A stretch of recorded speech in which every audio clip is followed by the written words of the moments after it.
I think I'm back.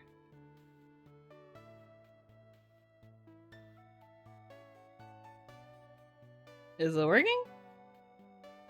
Now I gotta open all my friggin' tabs again. Hey, it's working. Okay. Woo! Go computer. Yeah, it was like once I started the challenge, the whole, like, everything froze, not just the browser. Like my whole computer froze, so I had to like hard reset that mess. Dang, that's crazy.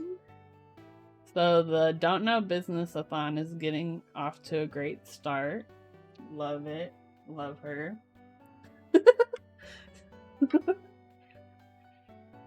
Alright.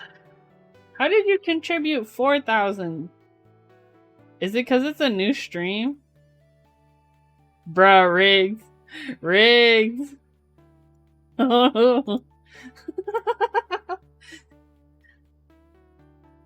Maybe because I restarted the stream? Dude, no! This is rigged! Who freaking hacked my computer? Aaron hacked my computer! How dare you! Oh my gosh! Dang, Aaron really wants this hackathon. No! They're all getting in on it. Turtle Cat, how could you? Don't worry, I can save it. I can save it. We're good. We're good. We're good. You gotta go like this to save it. Oh, we're getting hacked by good deals. Crap. The value.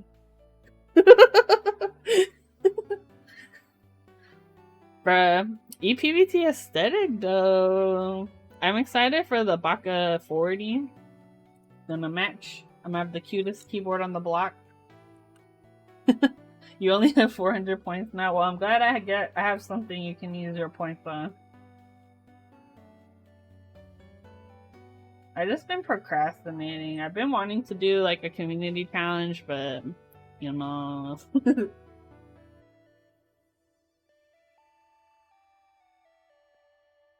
Yeah, the last one we did, I typed out the whole script to the B movie, and I think it was like a 5-hour stream.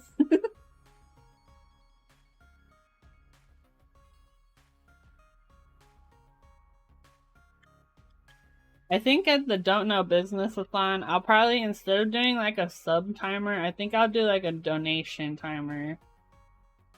2k max per stream, so crash. Bruh, I rigged it for my... Dang it, Aaron. I'm gonna say that Aaron hacked us, crashed my computer, just so more people could donate points again.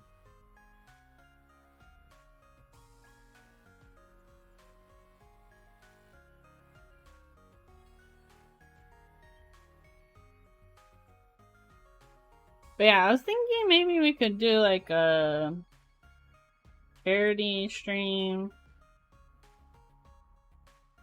I don't feel super comfortable accepting like money from subs since this isn't my job.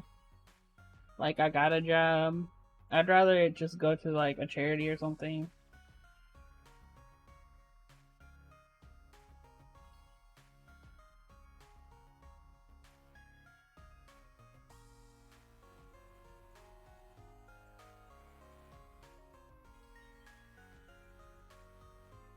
It is me, a charity.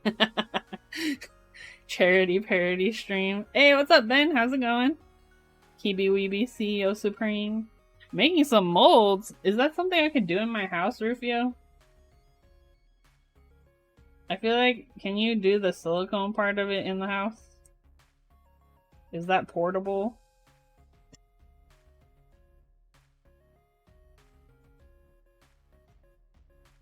Going good? Just got very hot where you live? Oh, I'm sorry. That was us over the weekend. It got up to like 98 and I was like, why is the earth like this? And then I remembered. How dare you.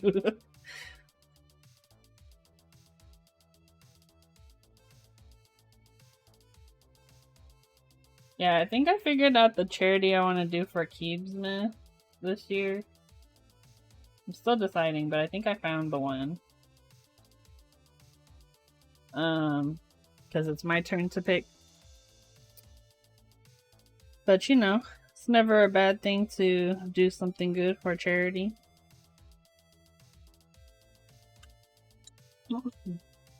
Okay, let me turn off my soldering iron for a sec. Depends on if you're gonna use a pressure pot or not, and if you're... Yeah, I wasn't too sure what the, like... I have a garage we could probably set up in. And just, like, put the cables through the window. If you do a charity stream, I'll give away a Q-Frenzy. Dang! Okay. Okay, I'll have to see what dates. And we'll see if you guys can even hit the challenge, you know? To get all the points necessary, you're gonna have to rally people to watch my baby stream. You know what I'm saying? I would probably guess like next month, maybe. Depends how fast you do the challenge, because it's a 30. It's like a 30-day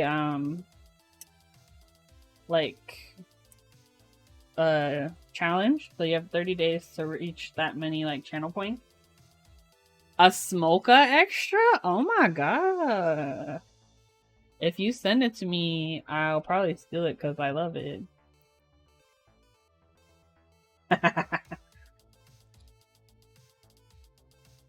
Hey, it's me, a charity.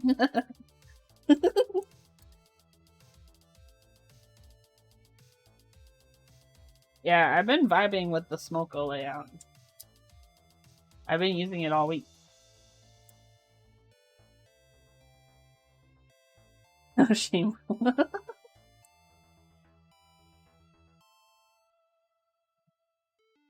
You got reverse Uno'd, man. Okay.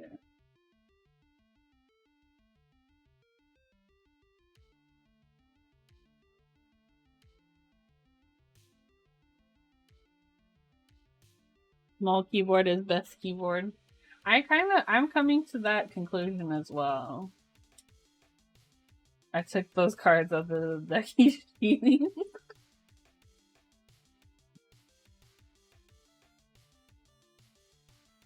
Wait, do I still have Static's command set up on here? Oh wait, I don't need... Oh! I do! That was you.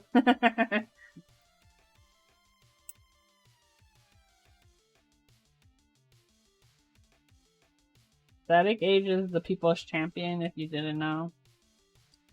I forget who he was fighting with on the internet, but it was great. Okay, we have those done. You done wrecked me. My mom was watching... The Rock has like a TV show. I forget what it's called, but it talks about his time like in the beginning of the WWE. What is it called? The Rock. Oh yeah, it was Tom Brady, that's right.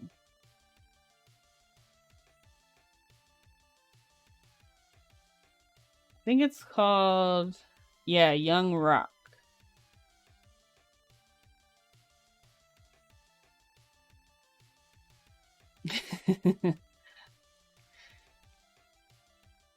I'm like, you think they could come up with like a better name, you know what I mean?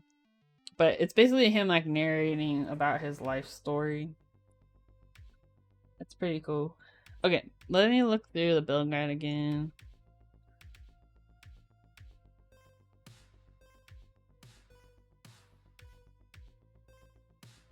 Okay, headers and OLED. Slide of the headers for the controller. Also socket. Okay, so they're using... Let me pull up the screen so you can see what I'm seeing.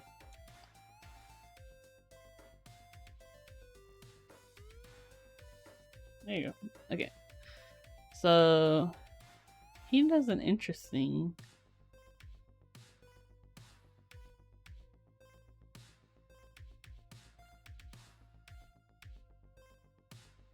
First, use tape to hold the headers and controller tight against the PCB. When we flip the PCB over, we need the headers to be flush with the top of the PCB. This can either be done by adjusting the pins slightly to be flush, or by cutting them with flush cutters.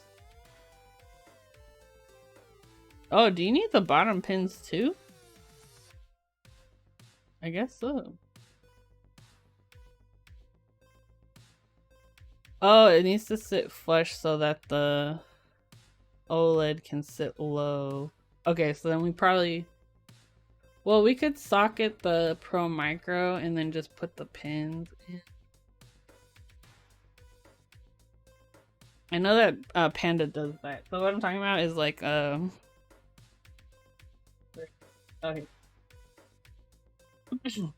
Normally when you like socket a Pro Micro, the sockets themselves typically will sit in the PCB part, and then you solder a diode leg to the controller.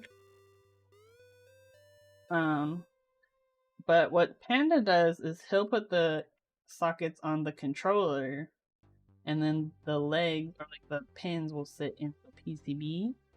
That way he can basically like reuse it pretty easily. And since this one we need the top part to be flush so that the OLED can sit on top of here. So it'll sit like this. I'm just wondering, because if we use socket, it'll stick out a little bit, but let me see.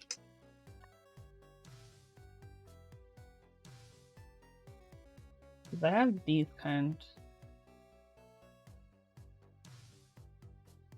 If I stick them this way through,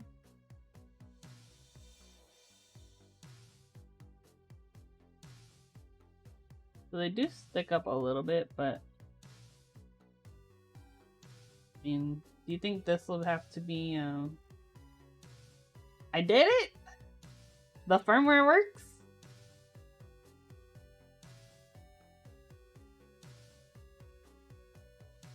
Did we do it? Oh, heck yeah. I know how to read documentation. Yay! Okay, that's awesome. We've been working on this firmware for a PCB for a minute. Set it so the default isn't LED on. Okay, yeah, I can have it turned off. Hey, thanks, Rubber Duckies. I'm just trying to figure out the controller, how I want to do it right now. Do you think you would ever want to remove the controller at any point, or you're good?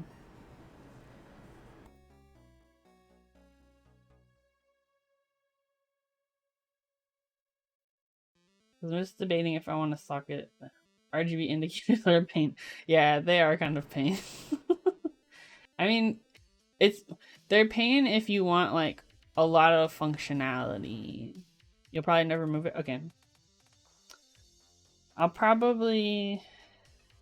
debating because every time I don't socket a Pro Micro, I have issues with it, but I feel confident in my skills. Yeah. Okay, I'm gonna flash it. Socket it, okay. Because yeah, the build guide says to like, well, let me just double check the, let me just double check the clearances for the OLED. Because on the build guide, he has it so that the controller is flush. Like the pins of the controller have to be flush with the PCB. And I think that's because when the PCB goes on, really the only space that's available is going to be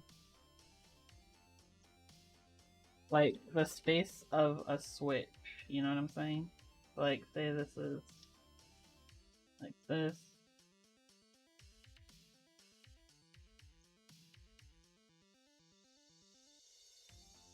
Okay, wait, look how cute these switches are in this board. We're definitely using these switches, they're really cute. I think they're like on theme with the fruit bar. So like,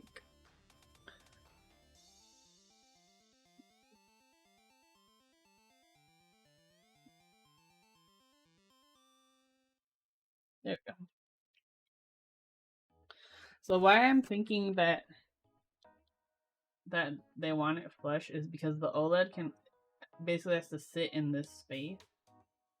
Assuming a 1.6 millimeter plate, you'd have a 3.4 millimeters for the OLED to fit. Okay. Because yeah, I'm worried about if I socket it, if there's gonna be enough space for the OLED. I think there will be. Let me try, I'm gonna try testing some stuff. I must bed. Good night. Oh, good night, Sultan of Sleep. Thanks for coming by. We'll catch you on the next one.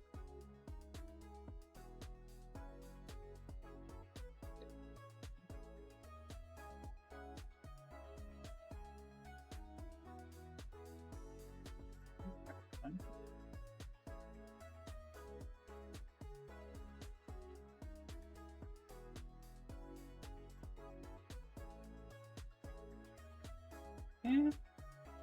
I was gonna put a piece of tape. Can you do the sockets the other way? That's what I was thinking. Do you think you should do that instead? Let's do that instead, because then I could just trim like real close on the bottom. Because I've done it before. Because Panda likes doing that.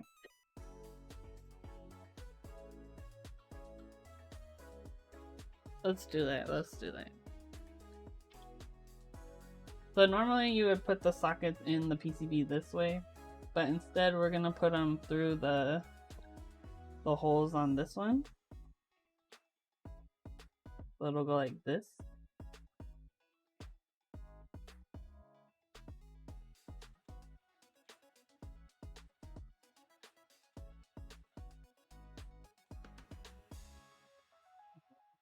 Stay ready.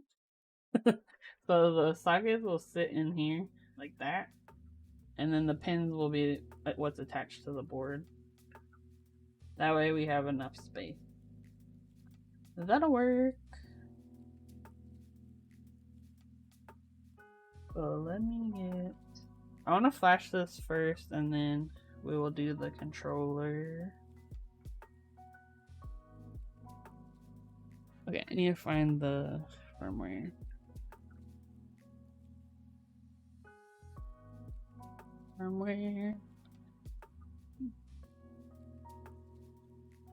Okay, but yeah, if that is working, then and the readme is good, BA, I can submit that for the PR. It's late for East Coast gamers. Okay, I believe in myself. Oh, Rubber Duckies, the last thing I need to know is stepped or regular caps. And that's it.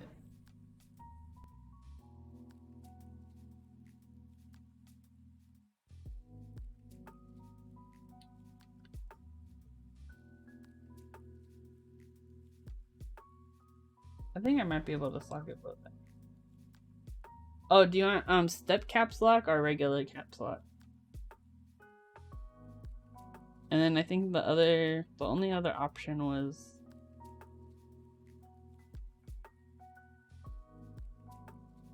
that. Okay, see, I knew it. You're fancy. Oh, and then I think on the right side there's like a split enter option. You want full or split?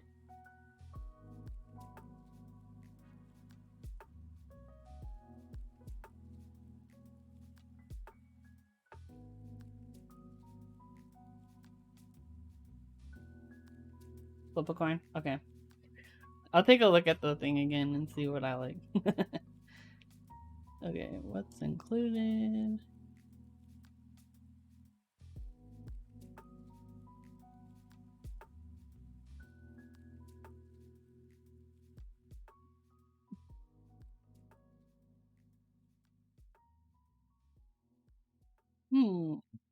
Now I don't know. I think we're gonna do full, because if you do split, it's like you don't really need the split, I think. Okay. See ya. Okay. We need firmware. Build guide. Does he provide already built files or not?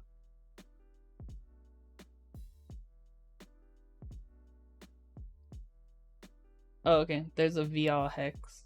I'm gonna put VL on it. No, not split space bar. It's split enter. So it basically just adds an extra key. I do like split space bar a lot though. Calm down real quick. Okay, let me download this repo. And show in folder. Extract all. Okay. And then let's pull up QMK toolbox. I'm like, please do not restart my computer.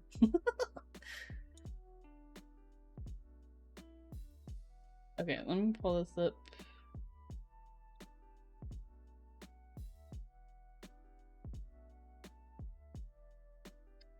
So I'm just gonna open the firmware folder. I'm gonna use the VL hex. And then I'm gonna check auto flash. For Pro Micros, usually the first time it'll be in bootloader mode. It depends, but otherwise you just have to hit the reset and ground twice to enter bootloader mode to flash it. So I'm just plugging it in. And there it goes. Yeah, so it says setting up Fruitbar. So we're good to go. There we go. Okay. Oh, and then let me double check that it's recognizing it in VIA. Or no, it'll be VL. Let me pull it up. Oh, I can hear this baby. The baby feeding time. Oh, cool. So it is recognizing it in VL too. So you can see here. It's showing up. Auto flash is always hit or miss for me. I usually have a good, decent time with auto flash. It just depends on the board. Because sometimes I'm not fast enough to like to hit the flash button.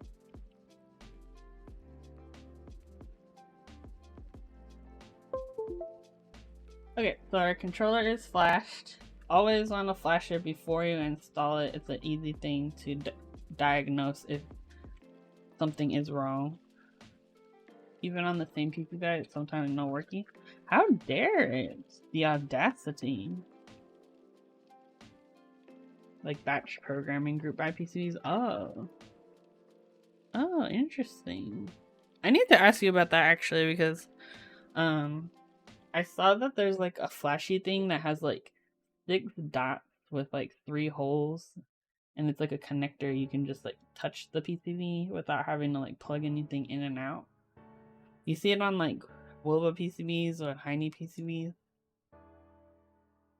I found the footprint for it, but I don't know which pin is which. That's the main thing that I'm struggling with. Yeah, ISP flashing. Thank you, McFix and Chill. I'm like, I get confused.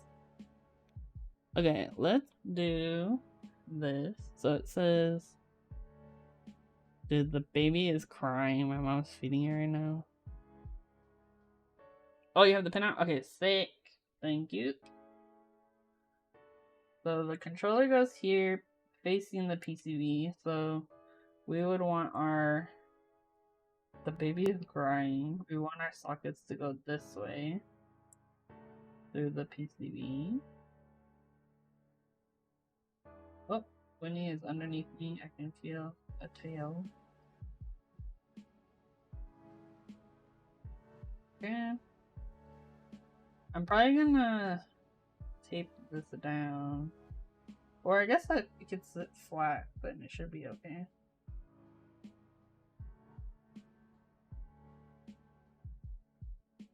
Oh, I can hear the baby crying. He's like hungry. He's really fussy, like when you try to feed him. Oh, he's trying to poop? Oh, so this baby's been having a hard time using the bathroom, and so he's probably not comfortable right now.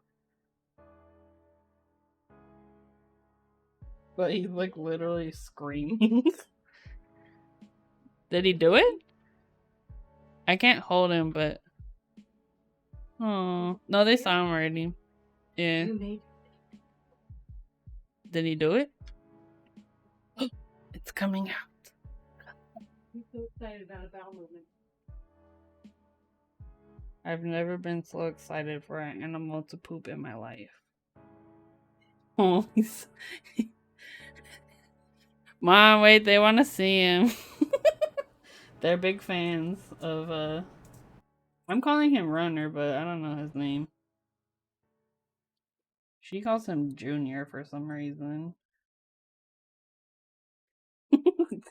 I don't want to show the poop. You can see it's starting to come out. He's been having a hard time, so literally. I fuck cat. Heck yeah. Cat people can be trusted. All I have to say. Alright, so let's do this. Hi, Bean. I guess I'll just do like a couple of the corners, maybe.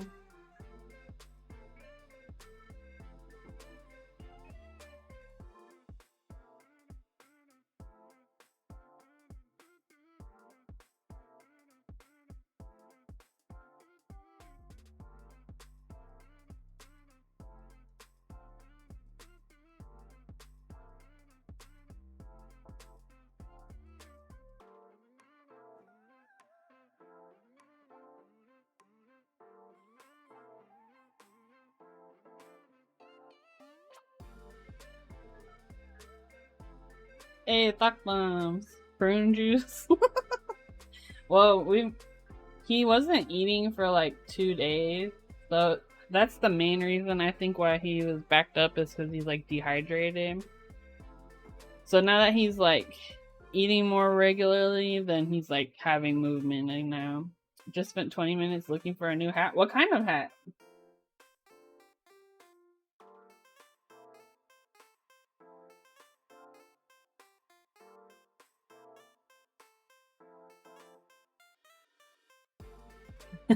Movement. Yeah, I think too because he's starting to like walk. So I think that's helping him too. Either trucker style or dad hat simple. Did you want it to have like a logo or something on it, or doesn't matter?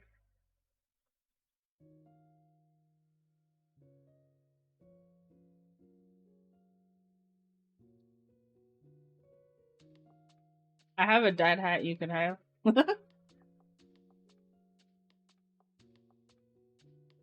Maybe that's what we should get is dad hats. Winnie dad hat. Like an embroidered grumpy face for the dad squad.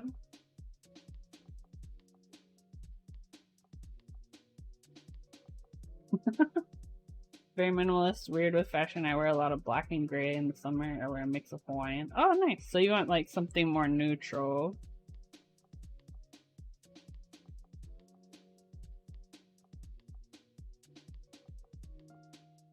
I don't wear hats because I feel like I have a small head relative to my body. So then it makes my head look even smaller. Winnie dad's hats.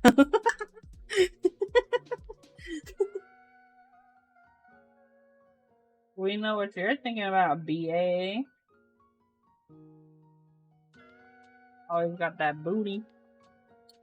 Alright, I have a human. Go ahead. My poor daughter wears adult hats almost at 4. Oh, dang.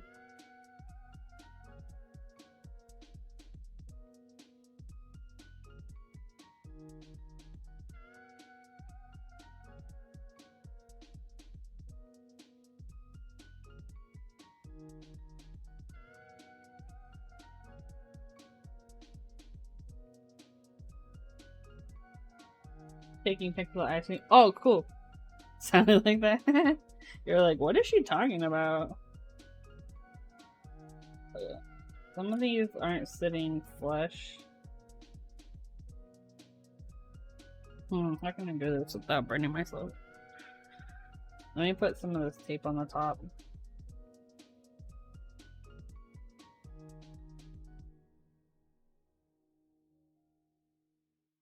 Doesn't really matter, but it's gonna bug me.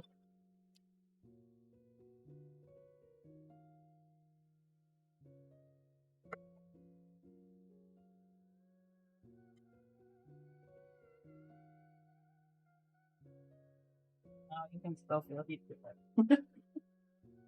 Let me get a tweezers or something.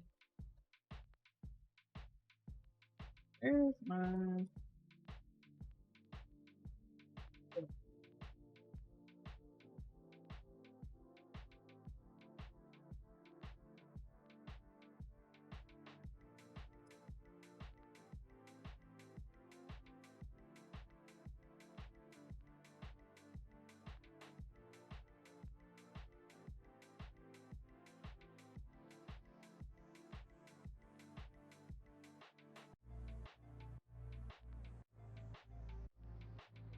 So what happened was like some of the sockets weren't sitting flush to the PCB as I was soldering, so I just kind of like heated up the one side and pushed them in with some tweezers on the other side.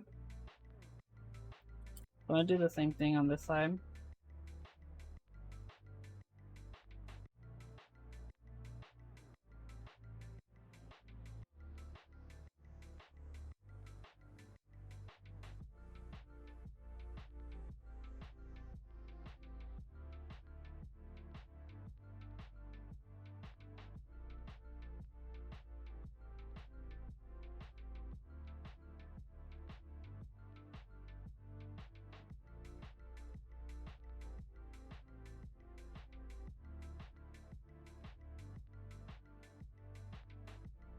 I just need to hold it down a little bit.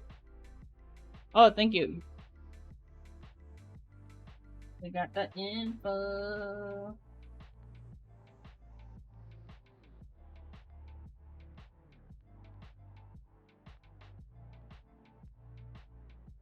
Hey, Beam. What are you doing? I think she wants to walk across, but she can't do that right now. You wanna go here? Go up here. Your camera is ready for you. Oh no, she sees a fly. Time to lurk and get the kids to bed. Oh, sounds good. I'll still be here. We still got a Milmax, so.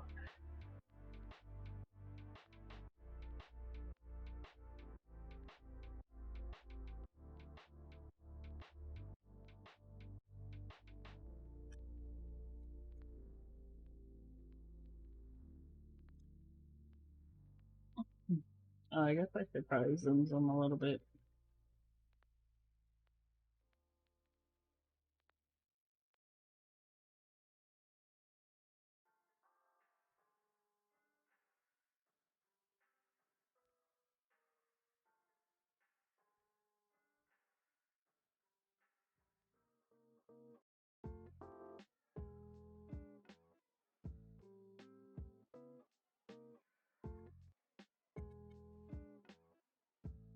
Those look good.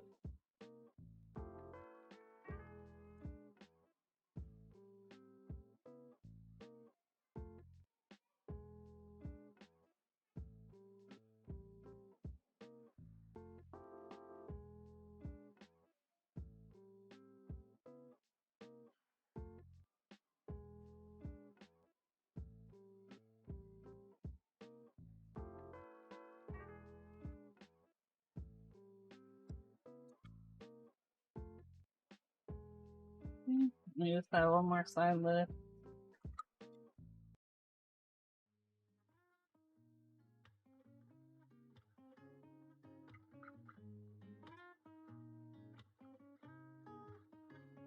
Oh.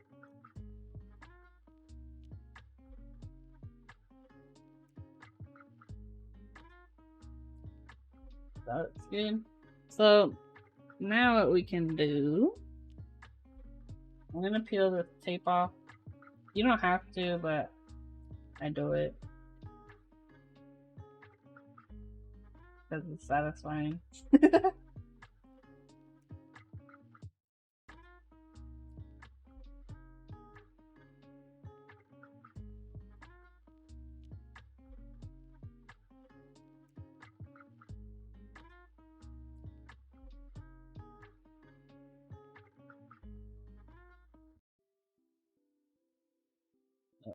Hopefully that was an okay music. Okay, and then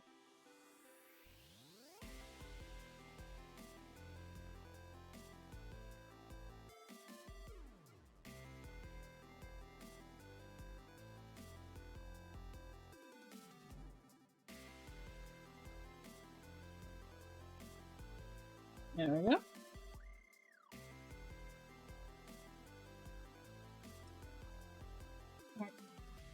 So now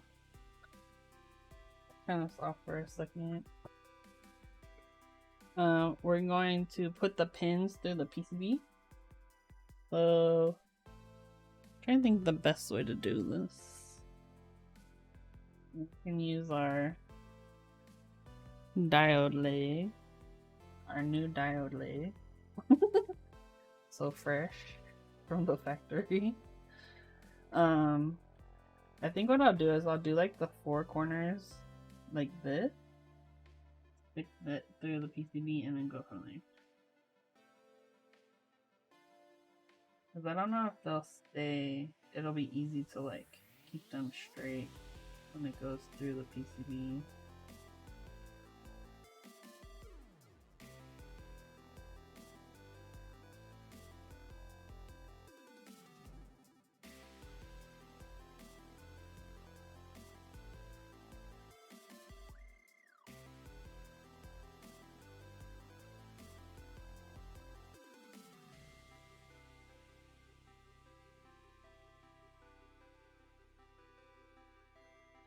Right. So some sockets will come with like brass pins to use for this, but if you don't have fancy brass pins, you can just use diode legs.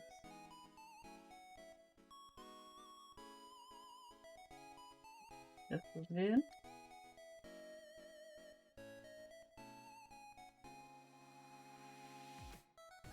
The main thing is just making sure it sits all the way into the socket. Okay, so now we will stick it through the PCB.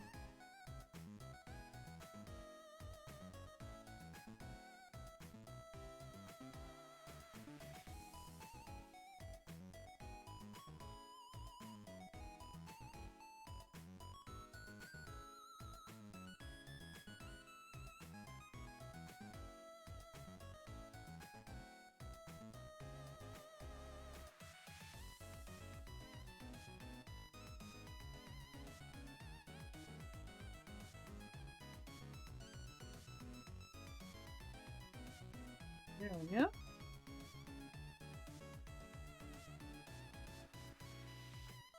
Oh. It appears the Elite C has 2 pins that are not on this board.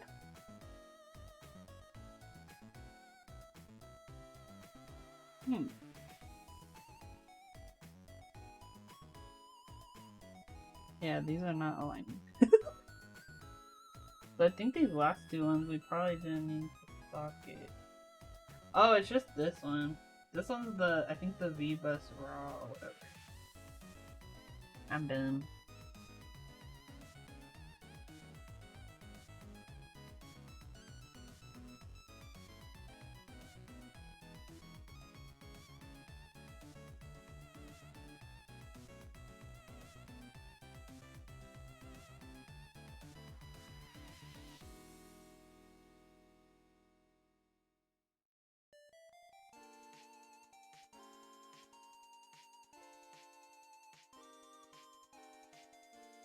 Yeah. This leg has like something on the end of it.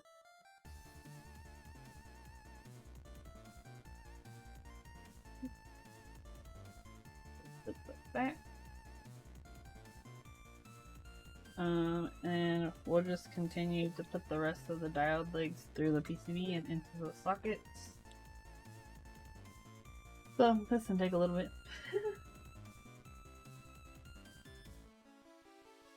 Every time I do this, I'm reminded that I want to pick up a thimble to do this better. And I always forget to buy one. Ooh, actually, I have a coupon at Michael's. Hold on, let me write this down. I remember because they sent me a coupon. Had to check on anything. Did I miss anything funny? No, it's just me struggling. I was reminded I wanted to pick up a thimble, but I'm wondering what kind would work. How soft is this? Thimble designed with a hard tip to prevent needle pressure. Okay, this one might work. I was reminded that I have I'm sorry, I don't like shanking my fingies on the regular.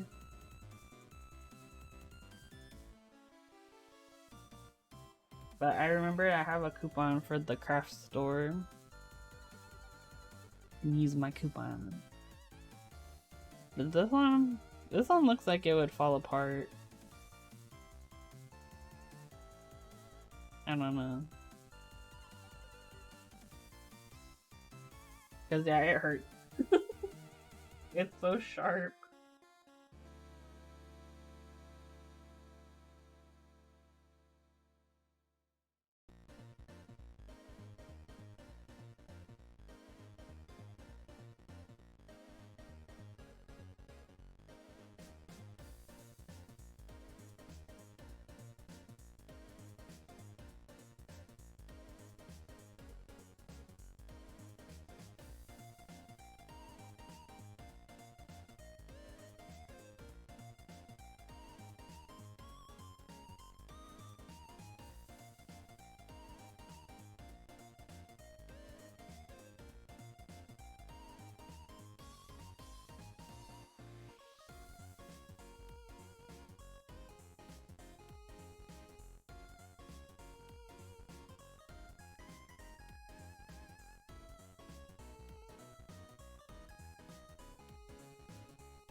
I was trying to get this in without poking.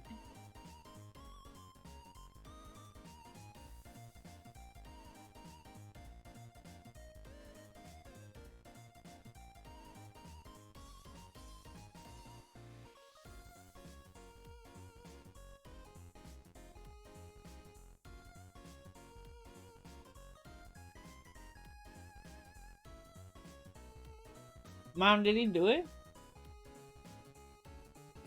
Oh heck yeah, he pooped, you guys.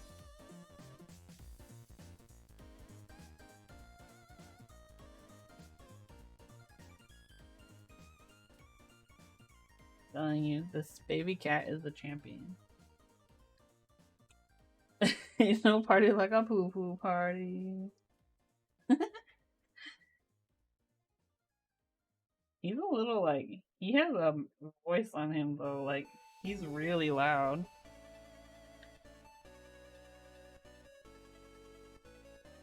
Like, most of the time he's just knocked out sleeping. But, yeah, he can yell pretty loud. That's how we found him, because he was crying in the front yard. In a bush.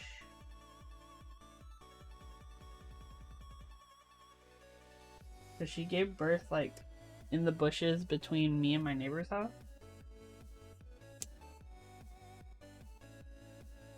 But that's also why the coyote got them, because it was out in the front yard. Like, I'm not in like I'm in a very suburban, like, residential area, not close to the mountains at all, but the coyotes will come up along the railroad tracks and like along the riverbeds, and will come into the neighborhoods and like snatch dogs and stuff. Sad.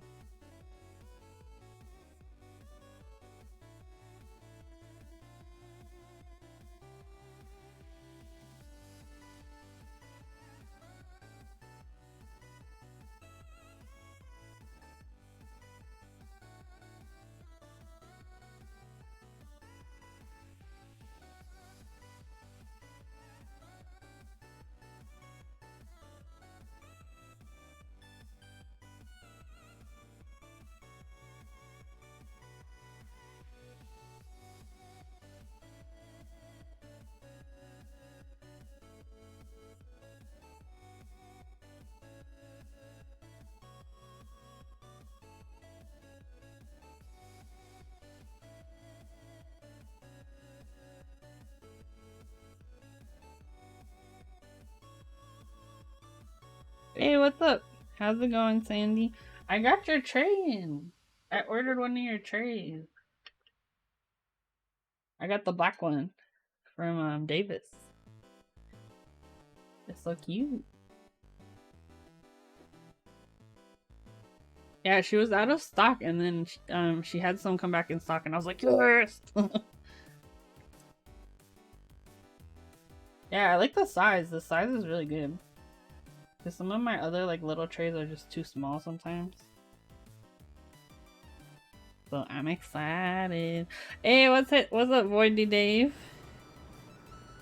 Happy belated birthday to us. She still have the black ones.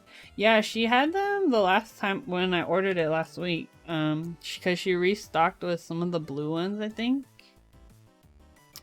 Let me see. Yeah, so she does. She has the black, the blue, and the rose gold in stock. Here you go. If you order one, you can use code KeepNoob, get a little discounty for you. Bangalumba. What? I may or may not be working on a limited mini tray. Ooh, nice. That would be cool. Do you think you'll keep like the similar design language, or are you gonna switch it up? Hey, what's up, Neither Charlie? Bruh, Charles, my stream crashed earlier. Like my computer totally froze. So I had to restart my computer. It's cause I added a community challenge and I just like froze my computer. It was wild. Anyways, we decided to do a Don't Know Business-a-thon. Which I think I'm gonna turn into a charity like subathon type of thing. So if you hit 300,000 points in the next 30 days, we'll do it. So you can contribute up to 2,000 channel points per day. So be sure to do that. Have you done the Orange Boy Ergo before? Oh, I haven't. I love through-hole builds. Send me your through-hole builds, everyone. I've actually started getting like people randomly from like Twitter and Reddit hit me up to do through-hole builds for them, because like it's not something that a lot of keyboard builders will do, because not everybody, it takes more time, right? It's a little more complex. Oh, you know what? I'm gonna need some of these. So yeah, I've been getting some random people do it. Yeah, see, this is also good, BA, because this also it forces me to stream more often, right? To give you guys a good chance of hitting the goal. So I stay accountable too. Forgot to get the switch plate. How important is that? Let me see. Let me look it up. Build guide. I'm not super that one. Oh, okay. So it's a through-hole, like Alice looking kind of thing. It does seem like the plate is optional. I think as long as the mounting points, like for the standoffs and stuff, line up, you should be okay. But just adding a plate just gives it a little more like stiffer feel.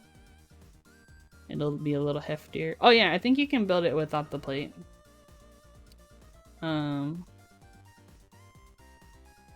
But yeah, if you need help with that, feel free to ask in my Discord. Or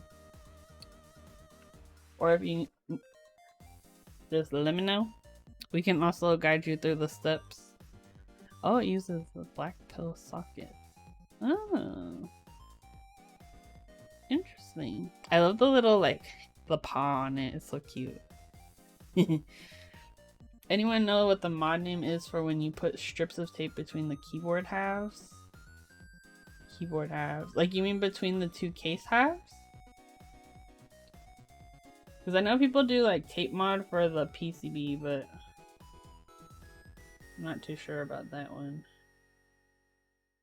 Okay, I'm gonna put like something small between the PCB and the controller just to give it a little space. What do I got? Oh, I could just put a header. I'm not sure how pulling that blind stuff in here. Oh my gosh. Oh, Sandy said redeemed when he makes an appearance. Let me grab her real fast. I'm gonna go wash my hands and I'll grab her.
Okay, I'm back, but she's really mad. You're okay, baby. Say hello, everybody. Aww. She's actually kind of relaxed in this position. Say hi. Oh, she's mad. When I release her, she's going to chew my cables. I can already tell. Look at that tum song. Say thank you, Sandy. Oh. Ugh. Girl, calm down. Oh my gosh. She was so mad. What are you doing? Are you creeping outside? Don't bite the camera. No bite the camera. Just be nice. She's like, how dare you do that to me? Okay, here we go. The Winnie cam is back. I'm surprised she didn't get real violent and start chewing the cable. She's like, I'm biding my time, woman.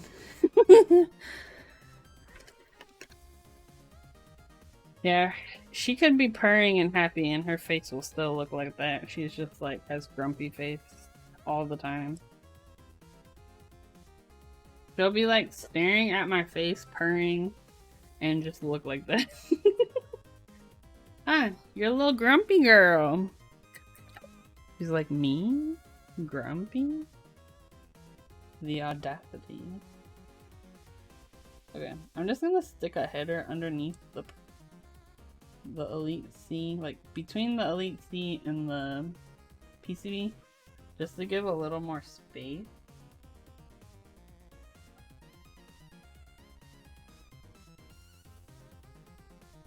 What I want to do is like take the pins out of this thing. Winnie, she just turned 4 years old. That's the other thing, is people thought she was a lot older than she actually is. She's just a baby.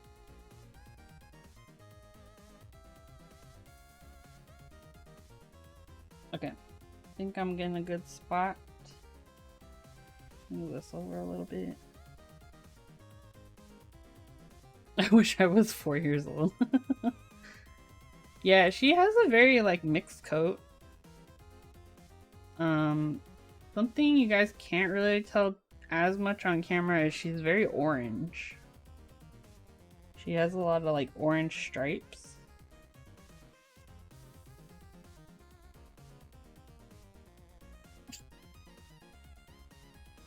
I'm snuggling a 4-year-old right now. Then I couldn't do keyboards. That's true. That's true. Winnie makes the sacrifice for all of us so that we can do keyboards. She lets us use the internet.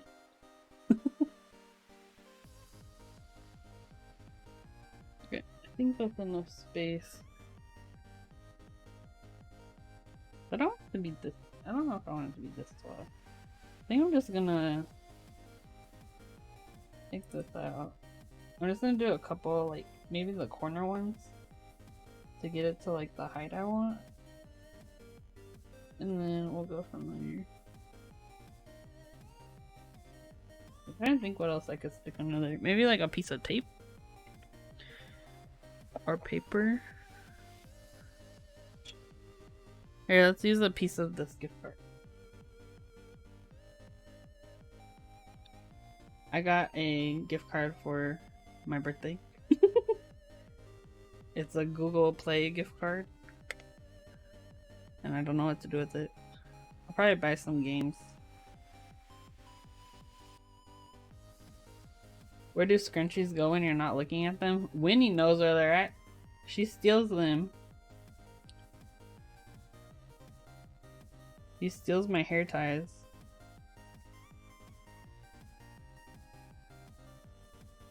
Usually to my cat, then under my heater. She puts them like in her water bowl. And then she puts them in the food bowl. She knocks them under the couch. But she brings them to me. So she plays fetch with them.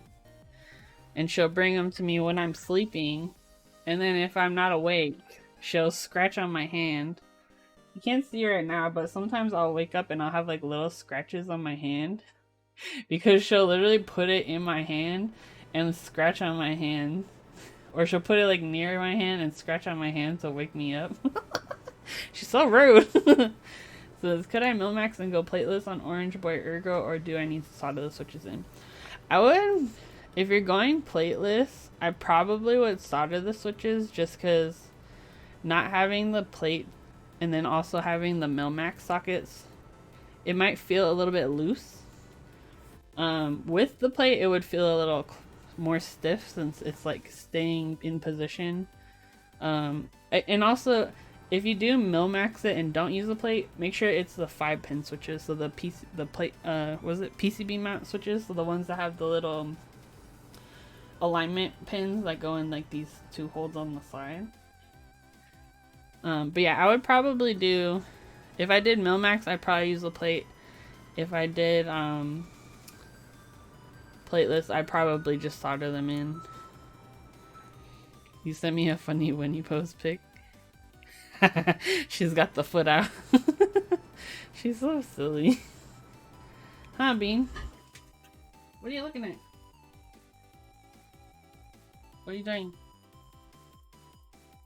She's looking at something, but I don't think there's anything actually there. Okay, so I'm just gonna solder the corners, and I'm gonna take this paper out, and then we'll go from there.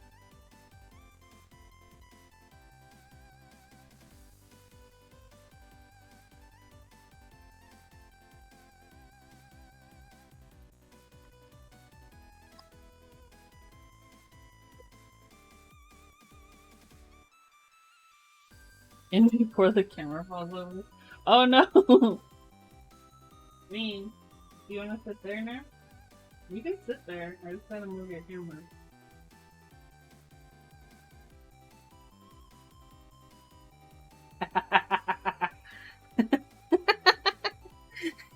Winnie!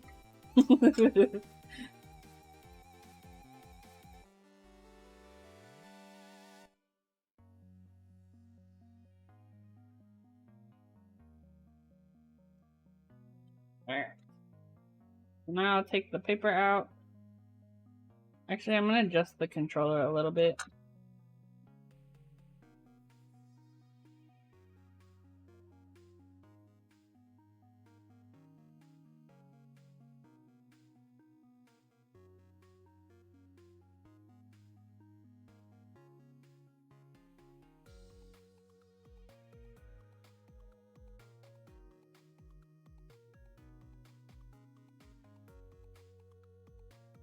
Okay.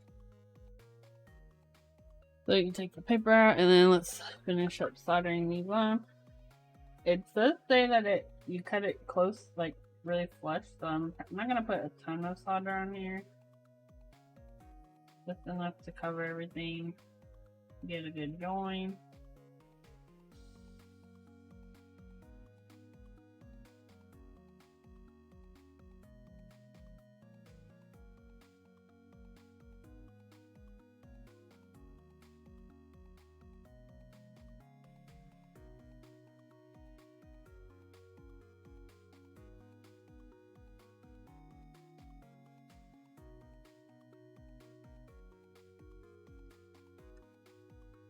Ew, she's cleaning her toes. Gross.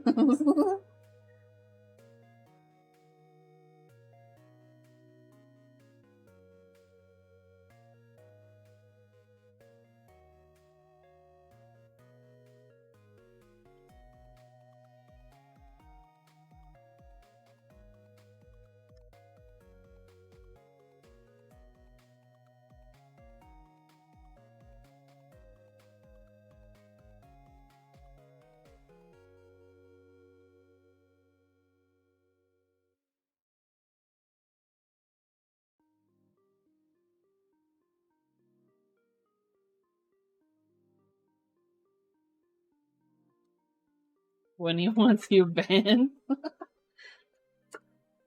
She has those powers, you know. I'm lucky she still lets me stream.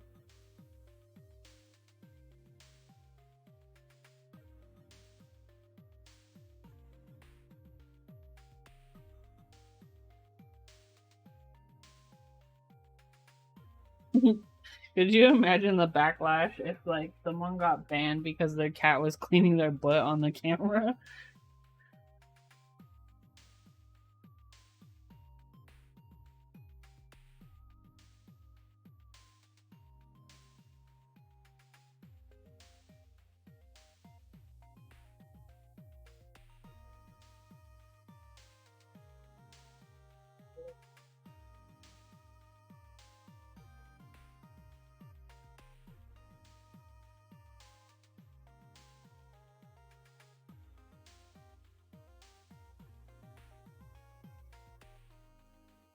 Socketing this was the right move because also there's a switch that goes on top of this position.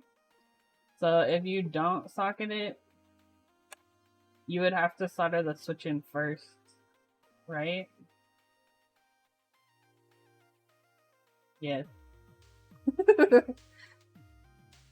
Like, how would you do that? Because of the plate? Oh, I guess you would solder in the pin, put in the switch, then solder this on the back side. But since we're socketing it, we don't have to worry about that.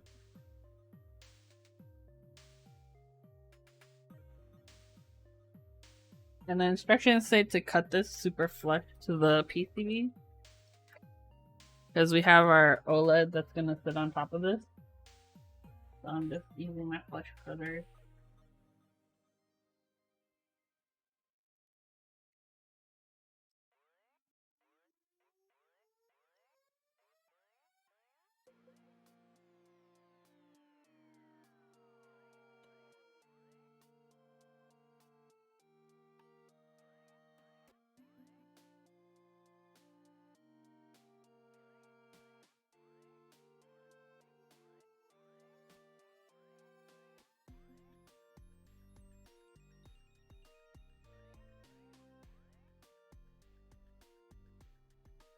So I'm going to test this without the OLED and then we'll put the OLED on.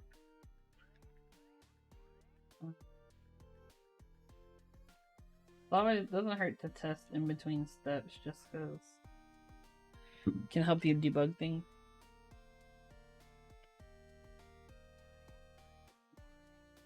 So yeah, I'll come back in and like, it's not perfectly flush right now, but it's close enough for us to test things.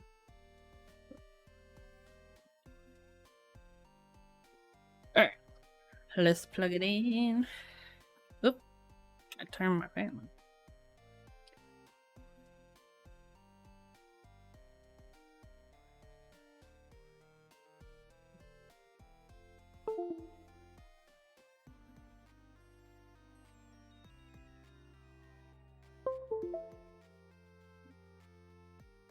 Well, Vial. How do you say it? Vial, Vial, Via L.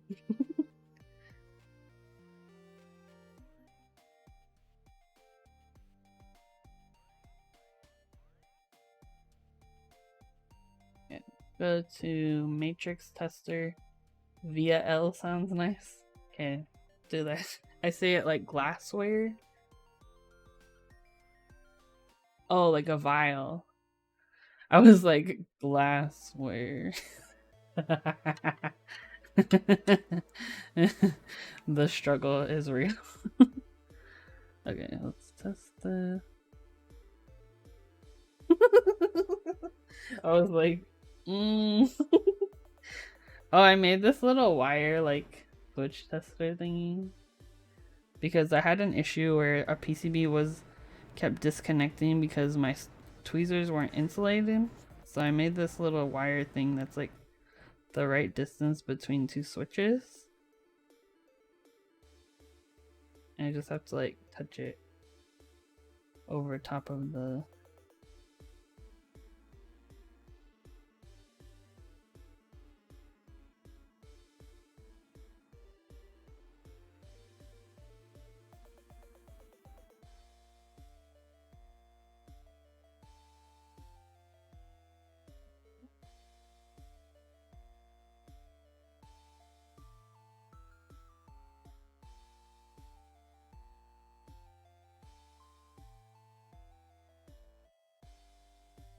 slightly wider.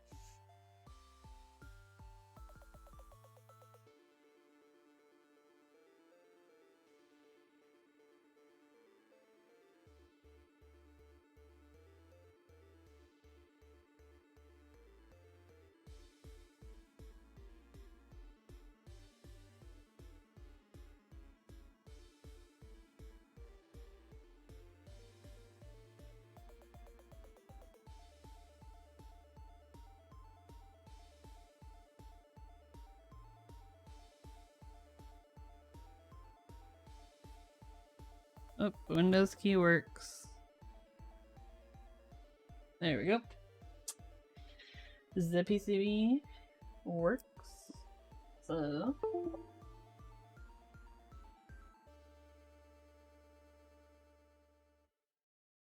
next we will do our OLED. Okay, OLED. So let me just trim down this.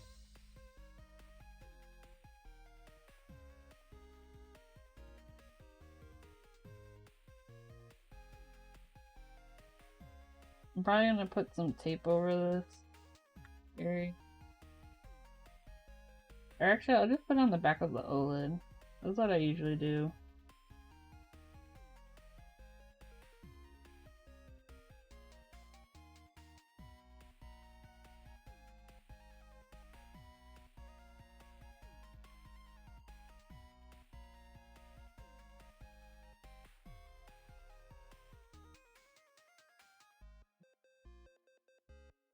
Just had a cat fall out of the tree? Oh no!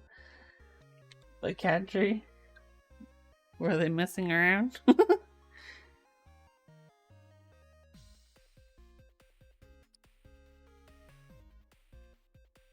I just realized something. We're socketing this, so there's gonna be two sockets that sit underneath the Pro Micro. And I don't know if there's enough clearance. Uh-oh. I might need to make the legs longer. If that happens, I'll probably do it off stream because I'm lazy.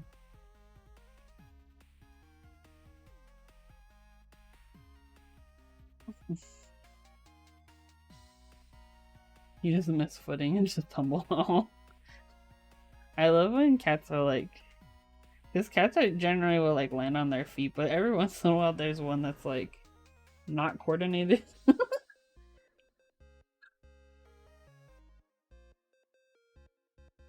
me put these sockets in below.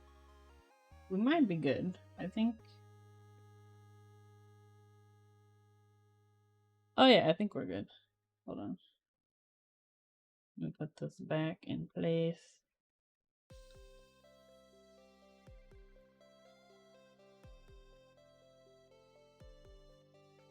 There you go. Oh yeah. Well, if I don't push it all the way down, it's fine. We should be okay.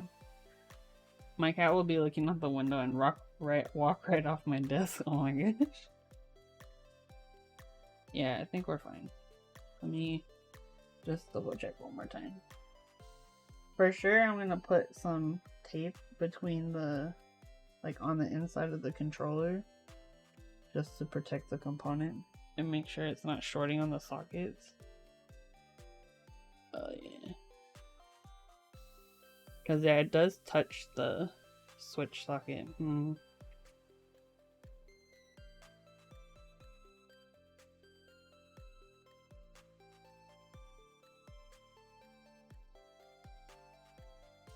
If I do it like that, it's fine.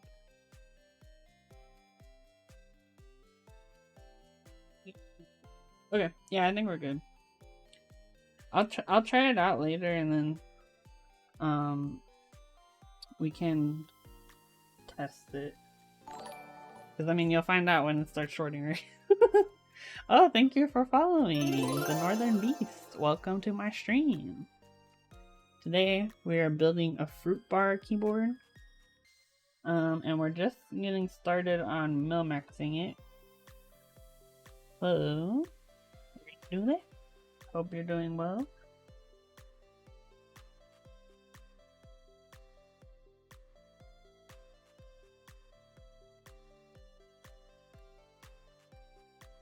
I'll probably use my normal method of doing this, using switches. I typically will put the socket on the switch leg, and then put them in place. Let's see if these are, if the switch is easy to put the socket legs on.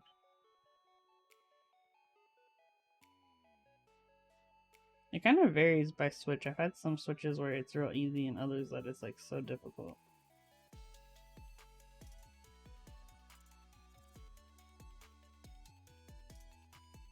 Yeah, this looks like one of the difficult ones.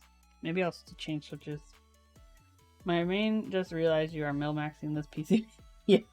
So yeah, this is not for me. This is for my friend Rubber Duckies. And he asked me to mil-max it for him. So I got him. Let me find some different switches though. Certain switches don't work well with mil-max sockets because like one of the legs will be slightly larger. I know like Zeal switches are like that. Apparently the Novel Keys Cream Tactiles are also like that. Oh.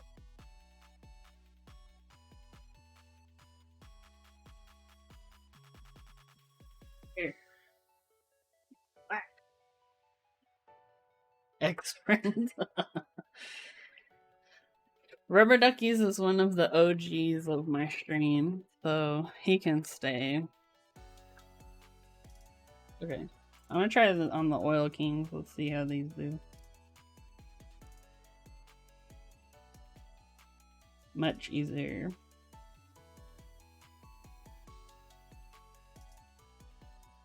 Yeah, I'm excited to try the Oil King switches. I've been told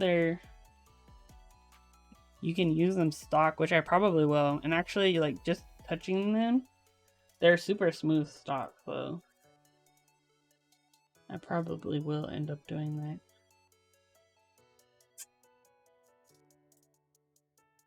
that. So yeah, tonight's gonna be a little bit of a longer stream. Normally I would do this in 2 streams, but I gotta stay up anyways, because I'm gonna feed the kitten at like 11.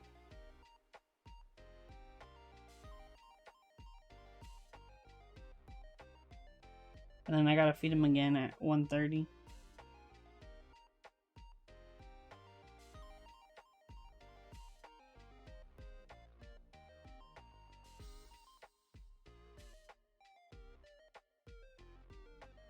But yeah, definitely splitting the like feedings for the kitten between 2 people or more, it makes it so much easier. Like, I typically stay up that late anyway, so it's not that big of a deal. And then my mom wakes up real early, so it works out. But I'm like, dang, if this is what having a real baby is like a human baby, I'm good. Like, it's too much work.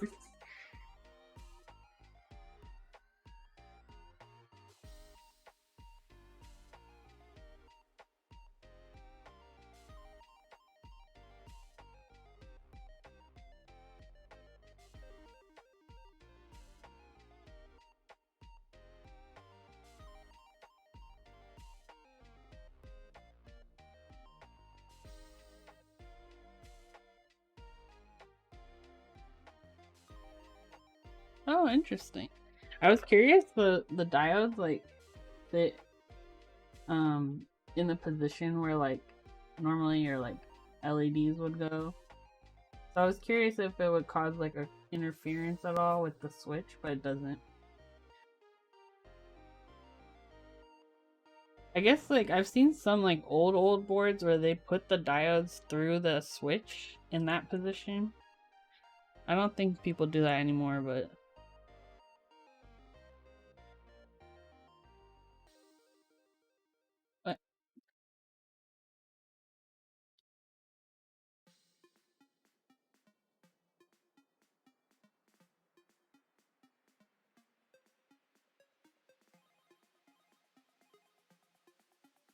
Cherry used to sell them pre-installed with a diode like that. Yeah, I think it was a Cherry board that I was looking at that had that.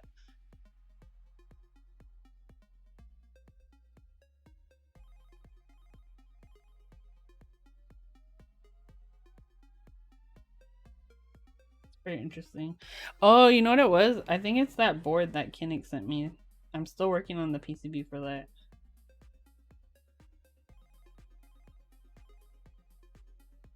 I actually finally got the measurements for the like where the switches go. So the last piece I gotta do is just double check the position of the mounting holes, and then I'll get some made. That board has so many switches though, so there's so many diodes, like getting them all organized on the PCB has been like intense.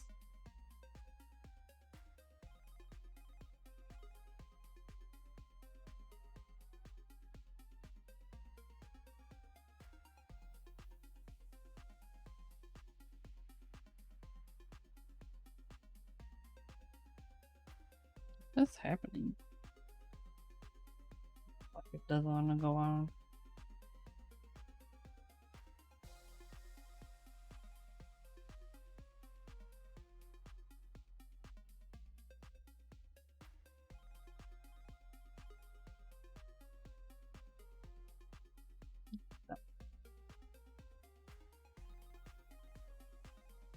What are you all up to tonight?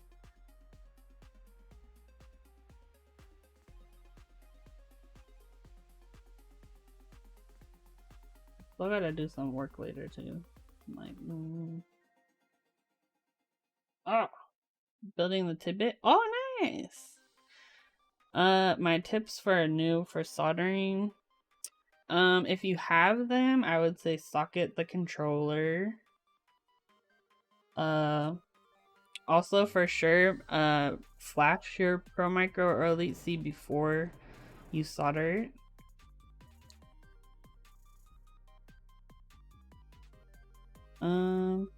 But yeah, not too bad, honestly.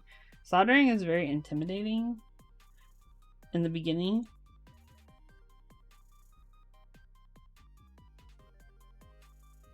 But it's actually not as bad as you think it is. Should do a through hole and a PCB and have you mail it. Send it to me. It'll be a PCB challenge. I've mil-maxed 1800s before. It took me a long time, but I did it. Okay, I lied. The Oil Kings, not all of them want to be friends with the socket. I'm trying to think what other switches I have.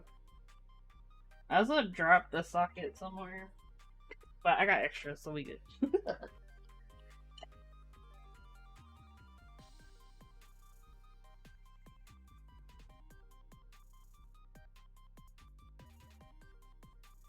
Look at Gat Yellow.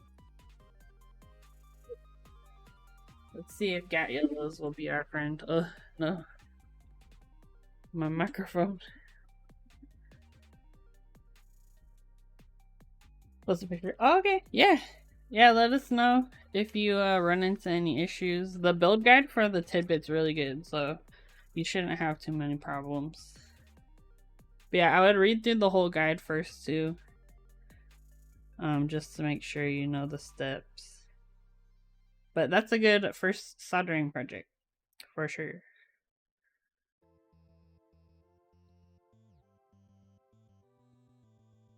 Also make sure the direction of the diodes is the right way. Because that's something easy you can miss. But yeah, their documentation is like... The documentation alone is why I would recommend it for like a first time like through-hole build.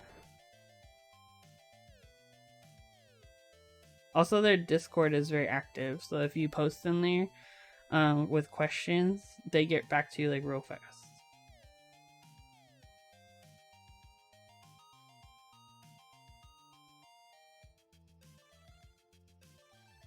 Me. Come back. Sweet. I've heard many streamers say their first diodes are LEDs. Yeah, it's a common thing to happen. Luckily, it's easy to fix. And it won't hurt anything. Cause yeah, diode the wrong direction will definitely mess you up.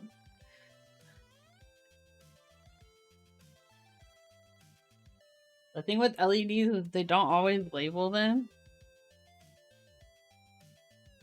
Like on the PCB, like which direction.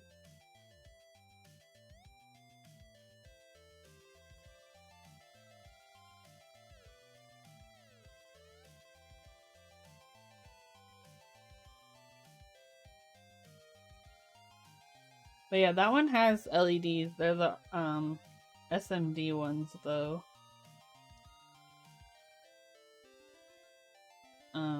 I did do those on stream, so if you need something to watch, those videos are up still on my Twitter or on my Twitch.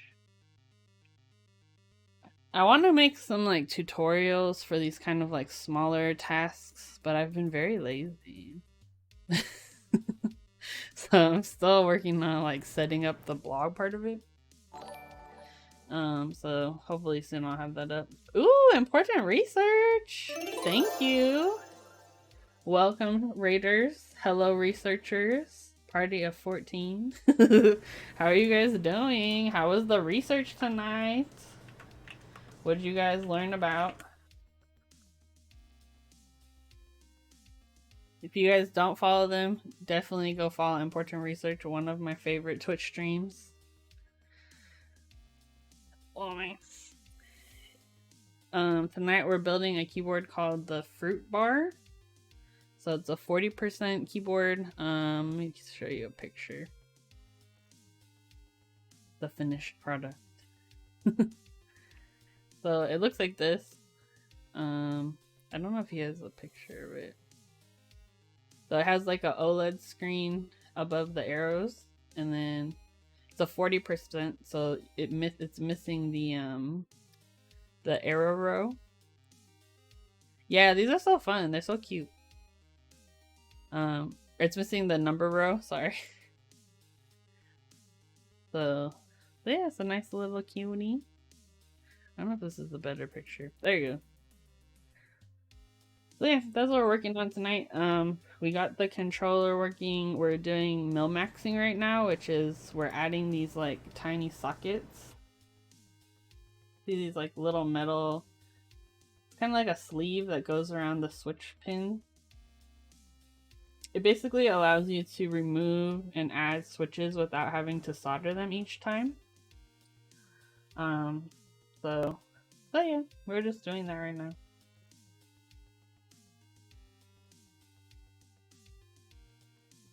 But I hope your research went well. I feel like it's been a minute since I've been able to watch your stream. I've been busy with life stuff, you. Disgusting. Hey, come back.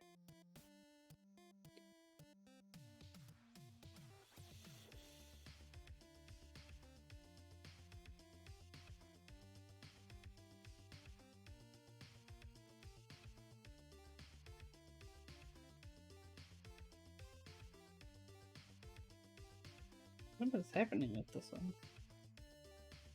Oh, okay.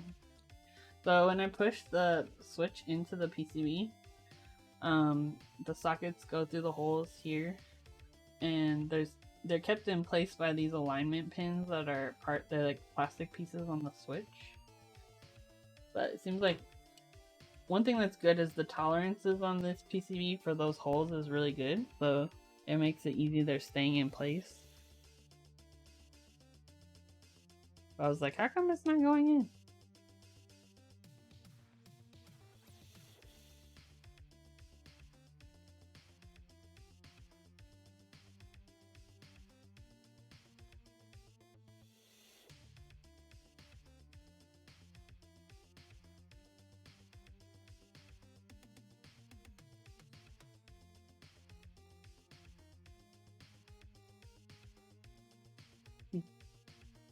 But yeah, tonight I'm streaming a little longer than usual. Just because I gotta stay up late. Because I've been taking care of a baby kitten. So I'll feed him in a couple hours. So I was like, why not? Let's just vibe.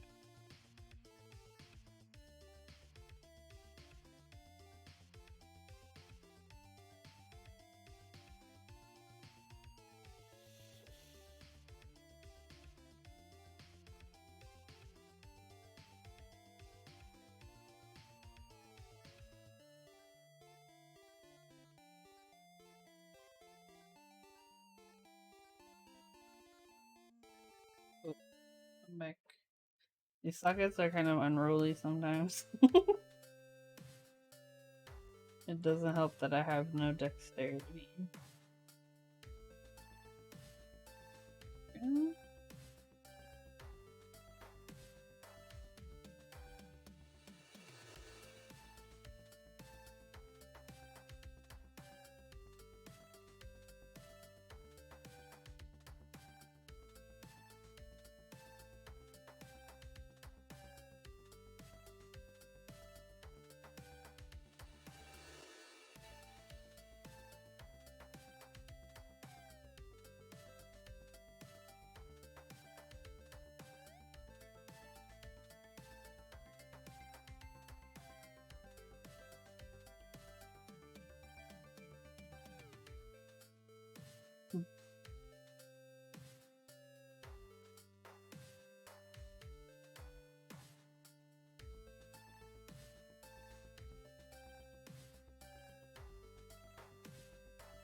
I got this new tray and it has magnets in it and I love it. I'm used to like my sockets just running around everywhere. The magnets make a huge difference.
Getting tired when it yeah, thanks for hanging out, BA.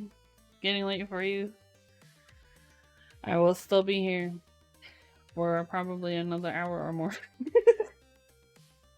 But have a good night.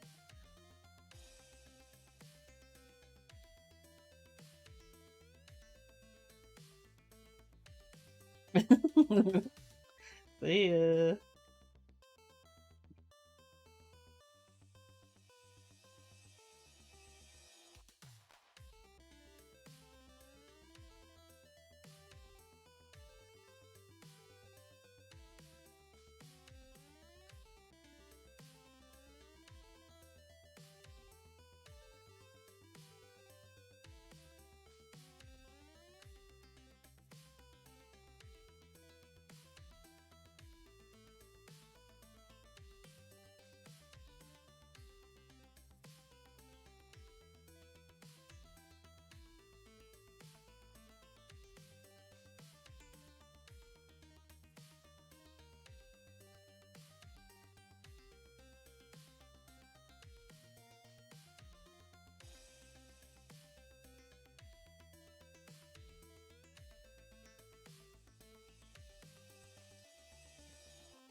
Uh-oh.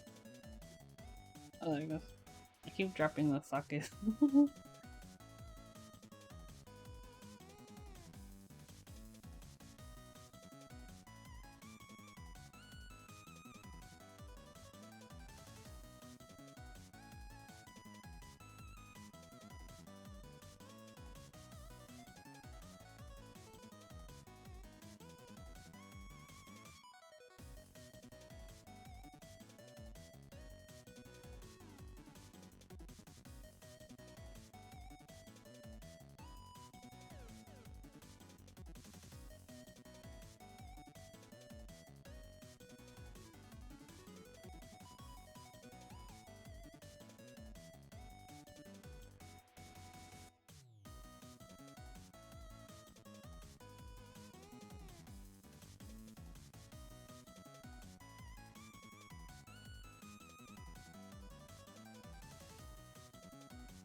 I think some people just drop the sockets in and then put tape across the top.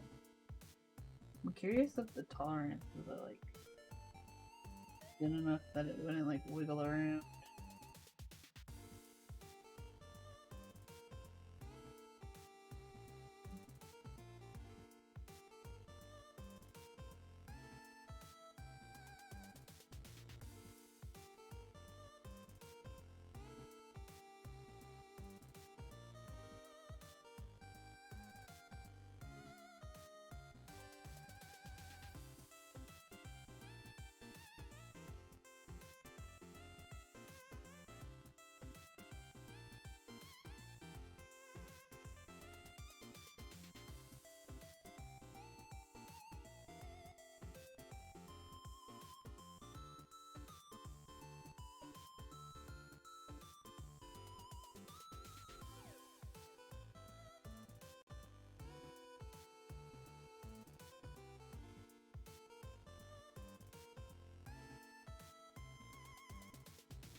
Okay, he said he wanted step cap, so it's the one to the left. I believe. Let me double check. Oh, I guess I could look on my PCB. Yeah, it's the one to the left.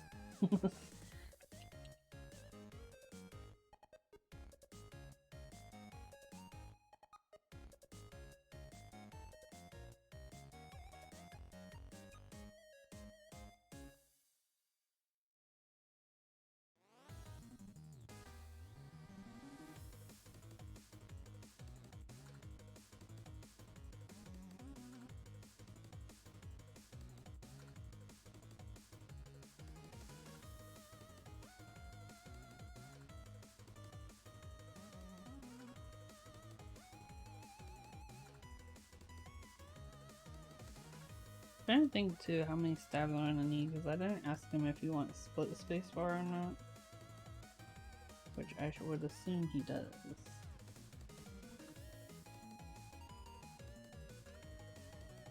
Maybe we won't finish this tonight. We'll finish mil-maxing for sure, but we might need to assemble everything at a different time, because I don't think I have... Well, I have enough stabs, but I need to find out what spacebar he wants. I didn't think about this. We could do that on Wednesday, but it shouldn't take too long.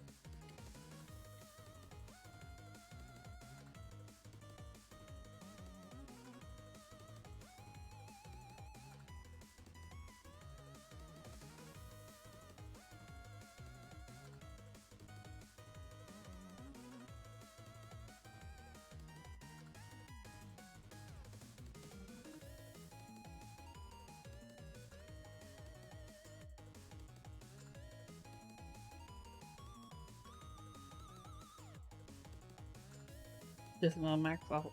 Yeah, I'll mil-max all the options. It's more the stabs that I'm not sure.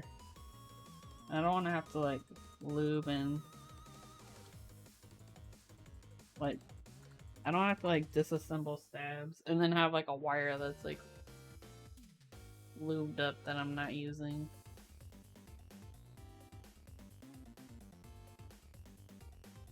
Adjusting the windy cam. He's so sleepy.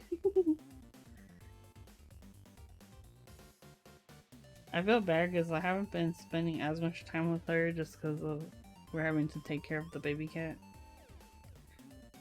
So I've been trying to make an effort to like actively hang out with Winnie. But then she's also sleeping all the time, so like, is that really my fault?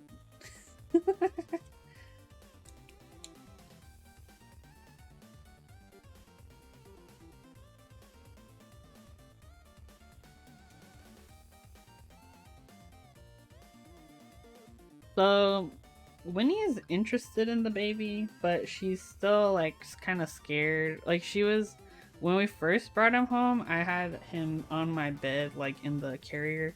So we set up like a carrier that has like a heating pad in the bottom, some blankets, and then I got this like stuffed animal that has like this electronic like heartbeat thing inside. So it makes it it helps to reduce their anxiety because they think they have like a mommy there. So at first I had it sitting on my bed, at the foot of my bed. She got mad. She got really mad and she was hissing at it. Now she's been like approaching the carrier during the day a little bit and like sniffing, but she still gets upset, I think. But she's interested in it at least. I dropped a socket. Oh well. Oh yeah, we'll see. I found someone to adopt him already, so I don't have to integrate him with my cats, but I think it would be good for him to socialize with them a little bit. I really hate filming switches. I do too, and I feel like they don't always have as big of a payoff as I would like. It really depends on the switch though. I just remembered I do need these for OLED.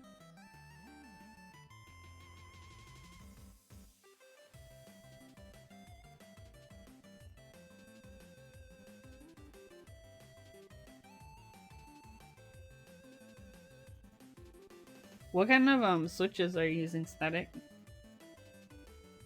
Full nylon kale blacks needed for sure. Oh yeah. The ones that I really found it made a huge difference on was the like JWK linears. I put them on like the little tykes and it made a huge difference.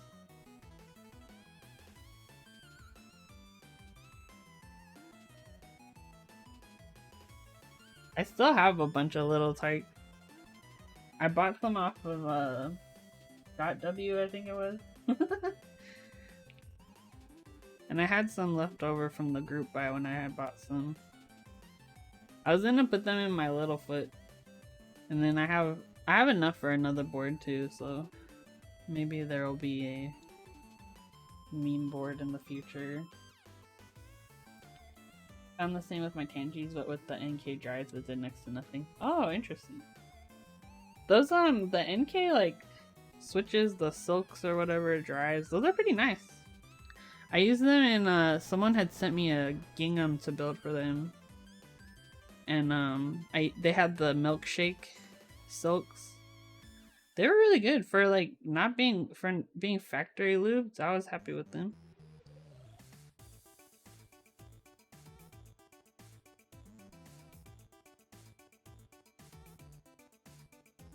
But yeah, the Oil Kings so far, just messing with them, they're really smooth. I probably won't lube these at all. And like the housing, yeah, they don't need films. Oh wow. Yeah, there's like very little stem wobble either. But yeah, they sound good. Just stock, and they feel good stock. I picked mine up from the heck is what? I picked mine up from Thought Keys, but they're available at Thought Keys, 3D Keys, and Novel Keys right now.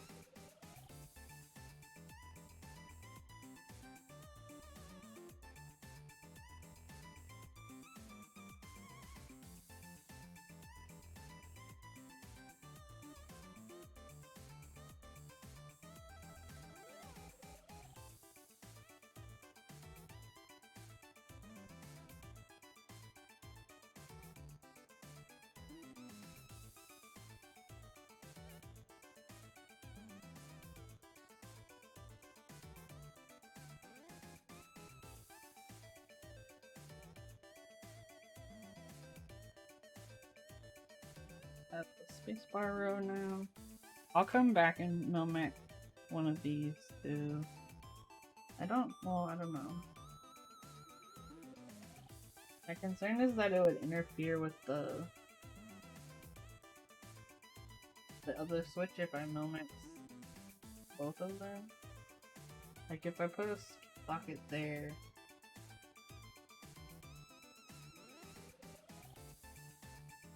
I think it's fine. I'll come back and do that one later.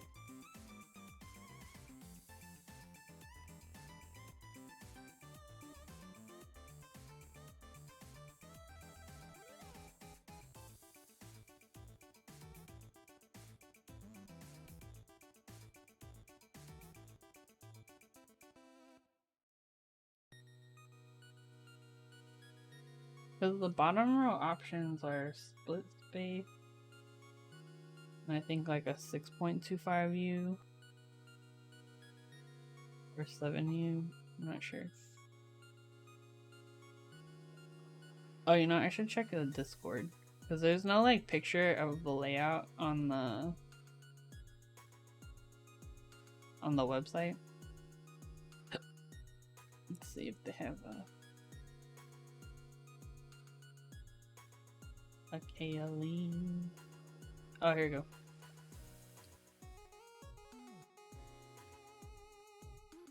Okay, so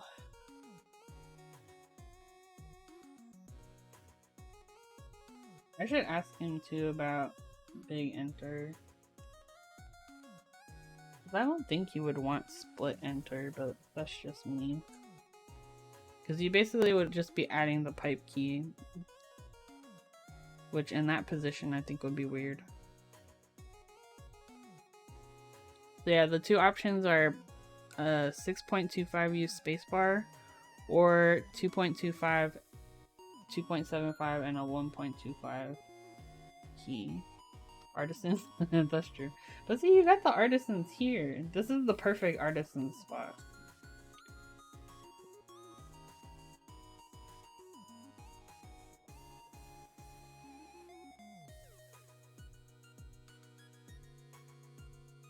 Something that's been interesting for me is, like, as I've been learning more about keycap kitting, it's making like this, like, design decisions for keyboards make more sense in terms of like their layouts. I'm like, oh, that makes sense.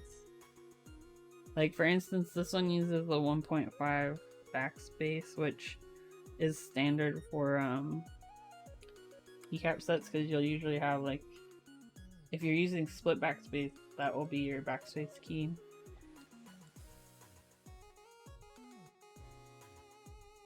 Or you can put the pipe key there. Pretty cool. A lot of people think like 40s designs are random, which a lot of them are, but there's also a lot of thought that goes into, like, how do we make this random but also allow for people to use it with keycaps that they have.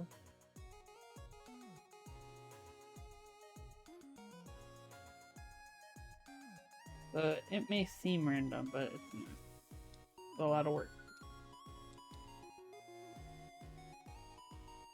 Cough, Beppo, and cough.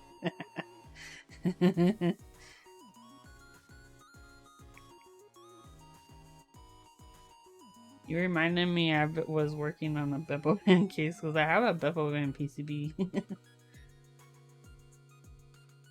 We're gonna say we'll do split spacebar because it uses Alice bars and I personally prefer split spacebar, so yeah, and it's labeled on the back, which is nice.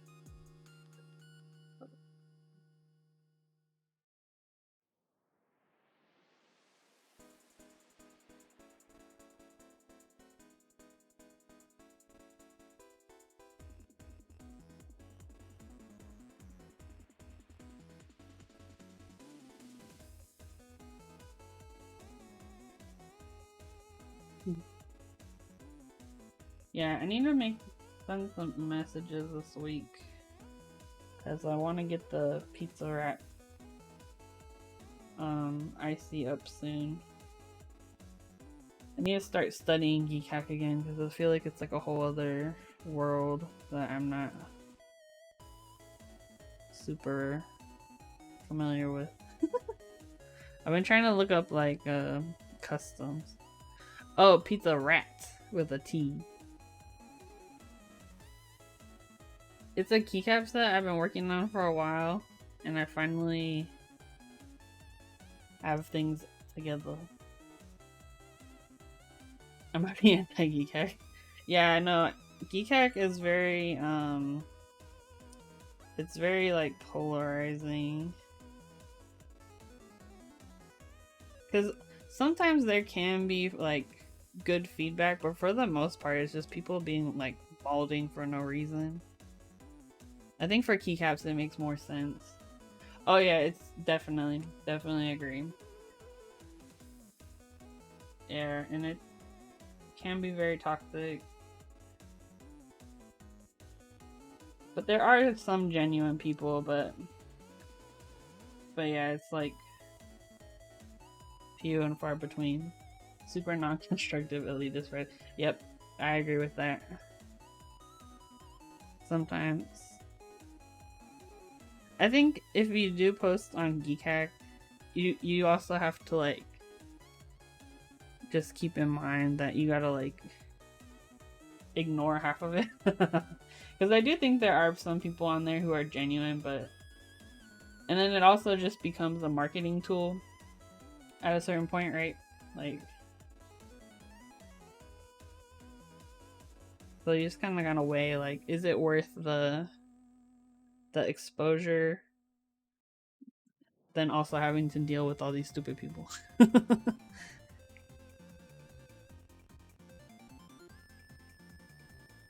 Same thing with like Reddit, like Mech Market is a mess. And that's just from the mods, like honestly. People mod if you don't have all the vendors lined up. Yeah, right. It's like, yeah, there's no clear definition of like what an interest check is or what are the requirements for an interest check, but then people have these like expectations for what it should be. But then it's like, how are you supposed to know unless you have someone to guide you through that process, you know? So that's where I get annoyed. Is like, you kind of just expect everyone to like live up to your made up expectations. I'm posting to get feedback. My favorite are the ones where it's just like a single picture of like a really bad render. It's like real blurry. I love it. I think they need to modify it. There's a concept on Freeform too. Yeah, I think that if they were able to kind of like separate out the like people who are in the idea phase versus people who have like a more fleshed out interest check that's like pretty close to being done, then that would probably solve a lot of issues. But the mentality thing is something that people just gotta stop being dumb.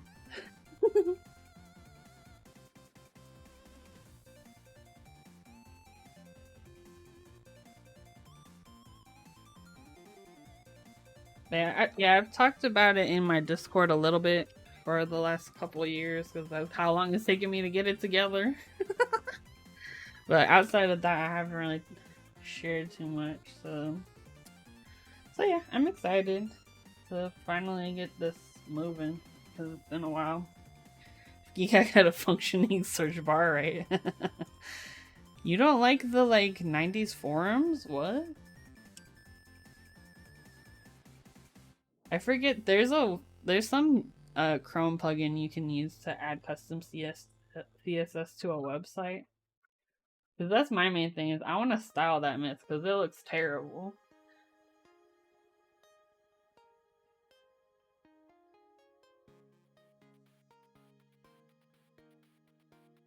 Okay, it is Milmax time.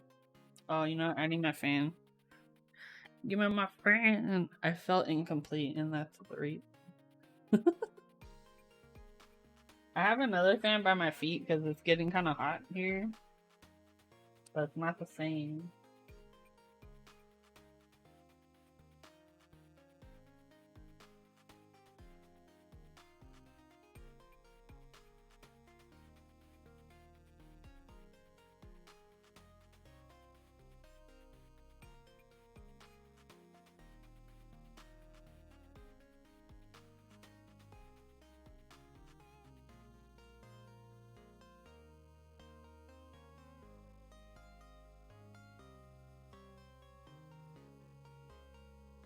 My boyfriend saw it on my screen and was like, "What are you doing?" Right? It's like so sketchy looking.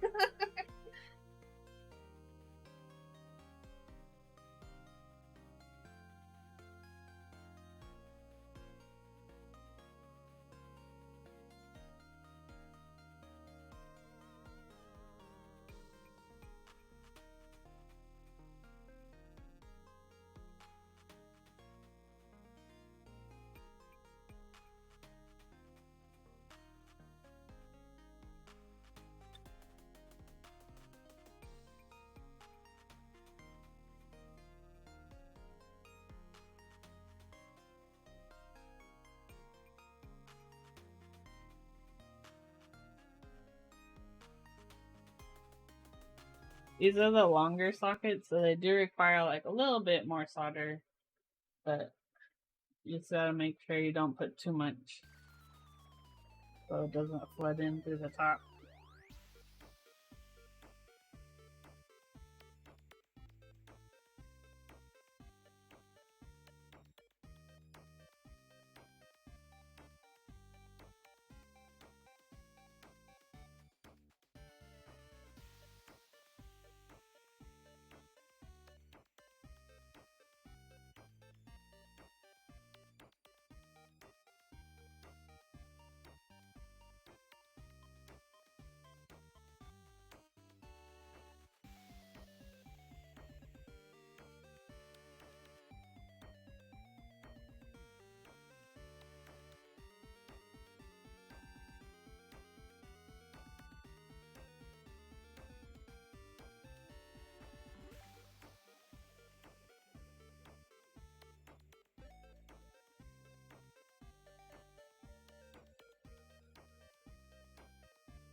Zoom in a little more.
Oh yeah, thanks for hanging out, Turtle Cat. Sorry the stream is so long. I hope you have a good one. Catch you later. This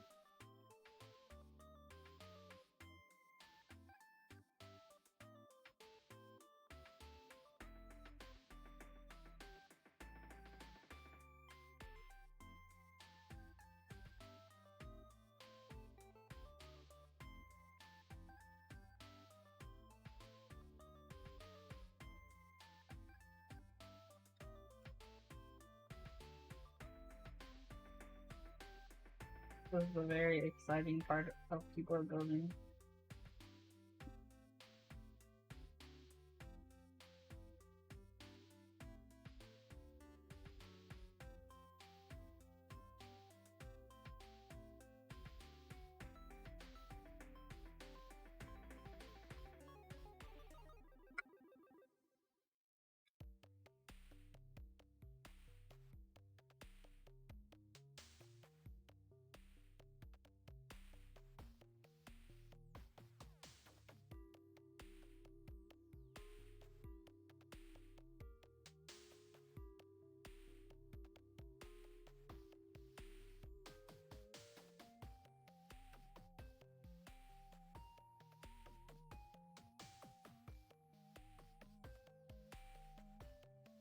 Alright.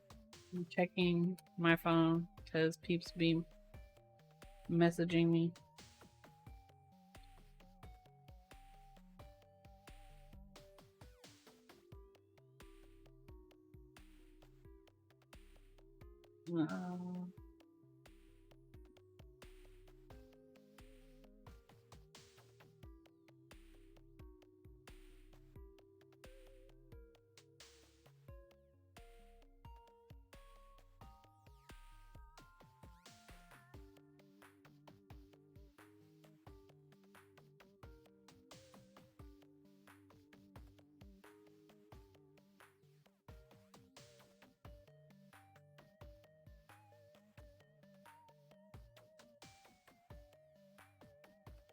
People are asking for the link for the smoke up.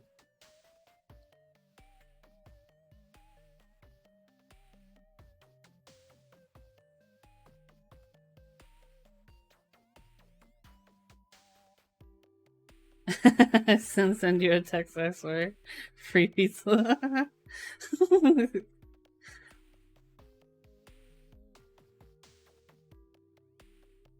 Okay, there we go. Yeah, I posted a pic of the smoke good today because I was feeling motivated and the sun was looking good outside my window. So I posted a picture of the smoke on Instagram because the smoke extras just went up today. So if you need the link to that, just let me know. He has, I think, for sure he has at least one of each color still.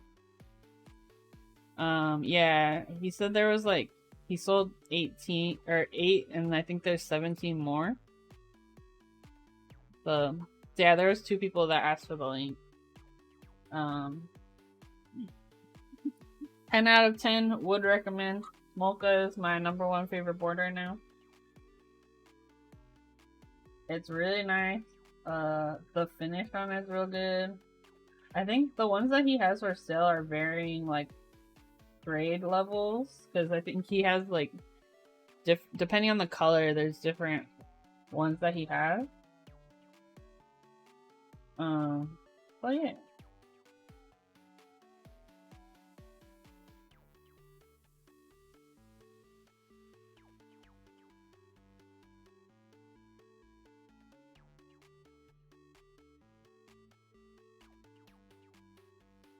I was really tempted to pick up another one for my friends, but I just bought the Baka 40, so we gotta save our money. Ah!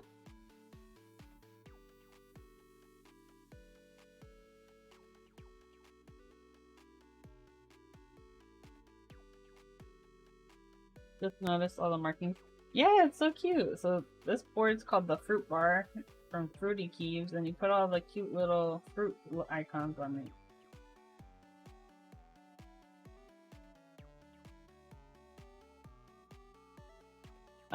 Yeah, it's called the Fruitbar. I think in the build commands, I put a link to the page.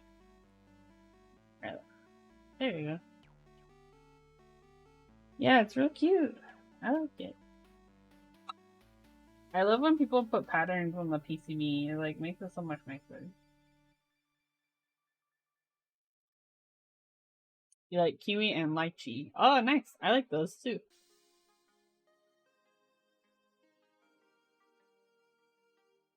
I think my all-time favorite fruit is probably the mango.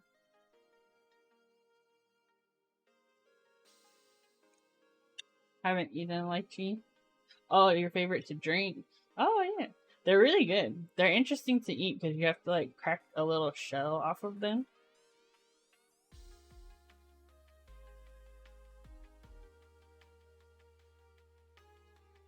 But they're very refreshing.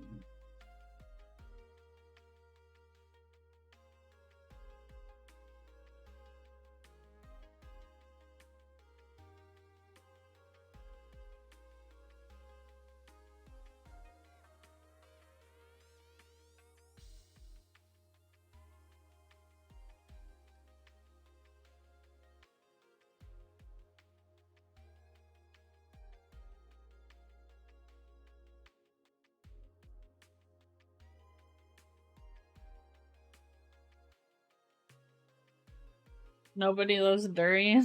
Oh no. I've tried durian before. It honestly, the taste wasn't bad. It was just the smell at first.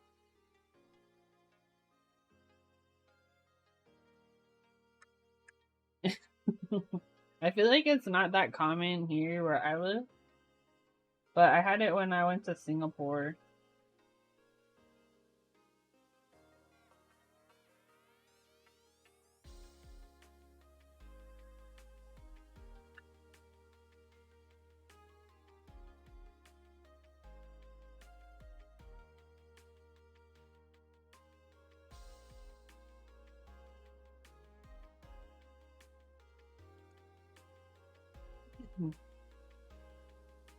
Kajata, do you have like a preferred way to eat durian? Because I tried it in like a cookie, and then I had like a chocolate one, and then I had it on top of like shave ice. I tried it a couple different times. That smell stayed on my nose for 2 weeks. Oh no.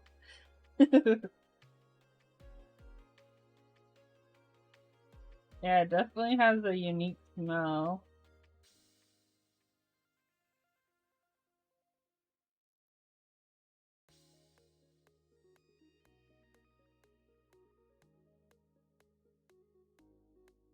There was like on YouTube there's a series called like I think it's called So Expensive or something like that where they talk about like different products and like why they're so expensive, and durian was one of the ones on there.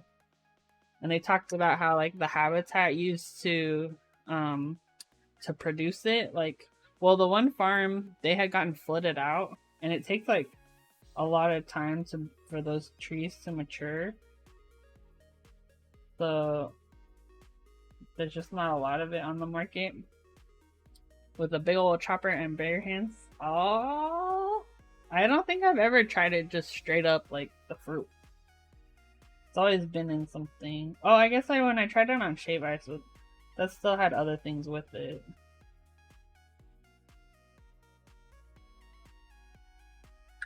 Funny story, we actually had a chemical emergency warning when someone left the cut durian in the library. Oh man.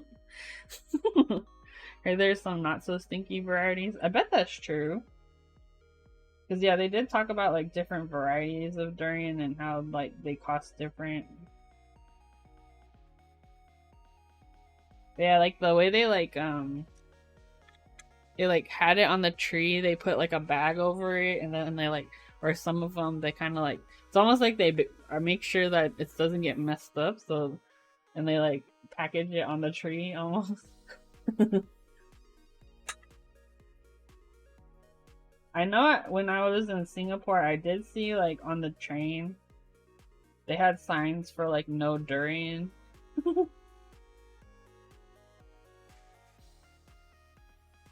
You know how they tell you like don't eat on the train or no smoking? There was like a no durian one.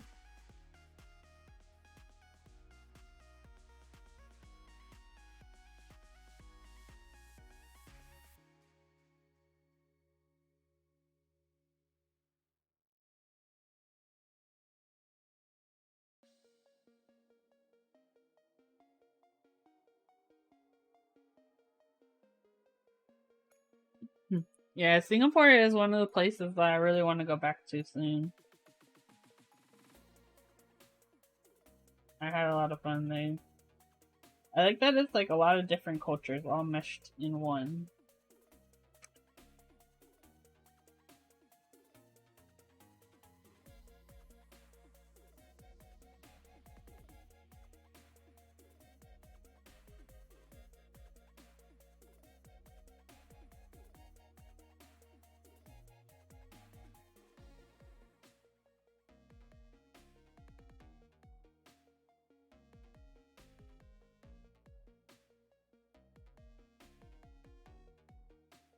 Singapore food is so nice, yeah.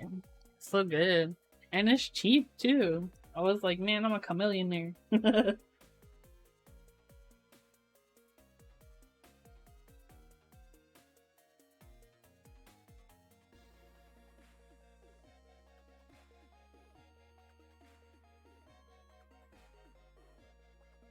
Oh, also when I went the last time, they were filming Westworld there at the time. And I saw some of the like actors when I was walking to this restaurant with my sister.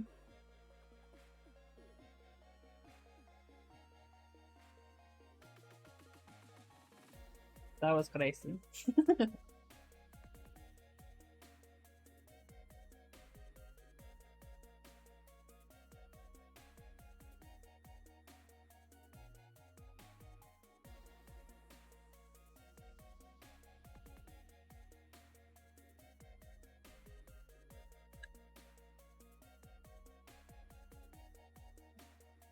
We're getting closer. I think after this, all we'll have to do is the OLED, and I think one more spot.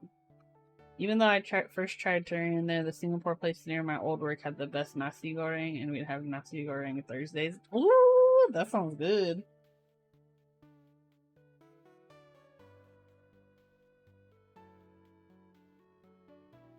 It reminded me of that instant noodle mee goreng, bruh, the best. Hey, what's up, Switch Doctor?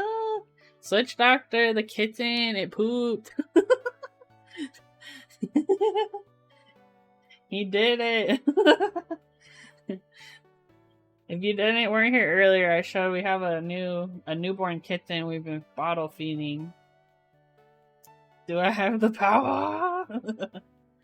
You do have the power. So yeah, we showed him off earlier. He's sleeping right now, but depending on how late we go, I might be able to show you before I feed him.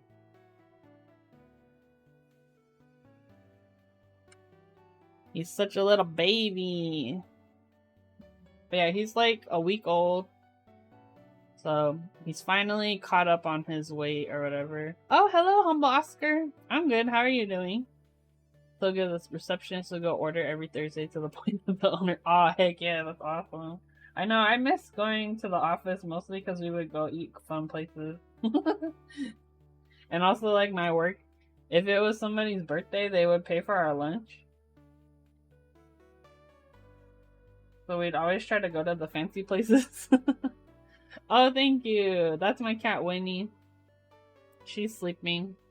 I was saying earlier that we got a newborn kitten we're taking care of that we found outside my house.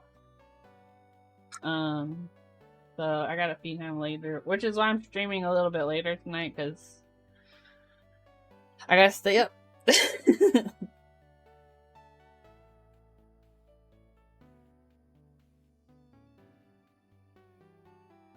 But yeah, we're excited though, because the cat was having a hard time using the bathroom, and so he's going now, which is good. He didn't really eat for like 2 days. Like, he ate a little bit, but it was hard to get him to eat, but he's doing a lot better now.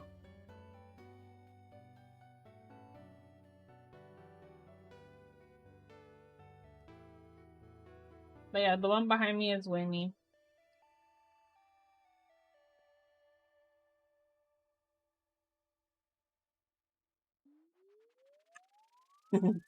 Yeah, he's so cute. He's so tiny. It's weird seeing like a kitten that small.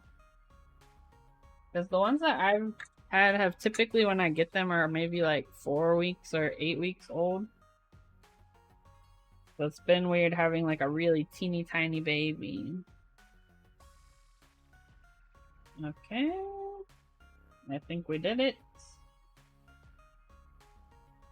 I'm gonna do one more here for the spacebar. And then we should be good. Hey, what's up, Susan? Mentlatica. How's it going? Yeah, I'm still up. Just finishing up mill-maxing this PCB. And then I'm gonna install the OLED. I probably won't finish building it until next week, just because I need to get his preferences for the encoder. Just came back from Moon. Ooh, you gotta take me, girl. Yeah, the sandal place is bomb. Okay, I'm gonna mill-max this last one. I know you were mill-maxing a PCB recently too, Switch Doctor. It takes a lot of effort, but it helps people, so whatever. Yeah, this board is for rubber duckies. He sent it to me finally. I guess I know what I'm doing for lunch tomorrow. Bruh, Gnarly Charlie, you're so fancy though. You're out here like making all the food. I just go eat the food.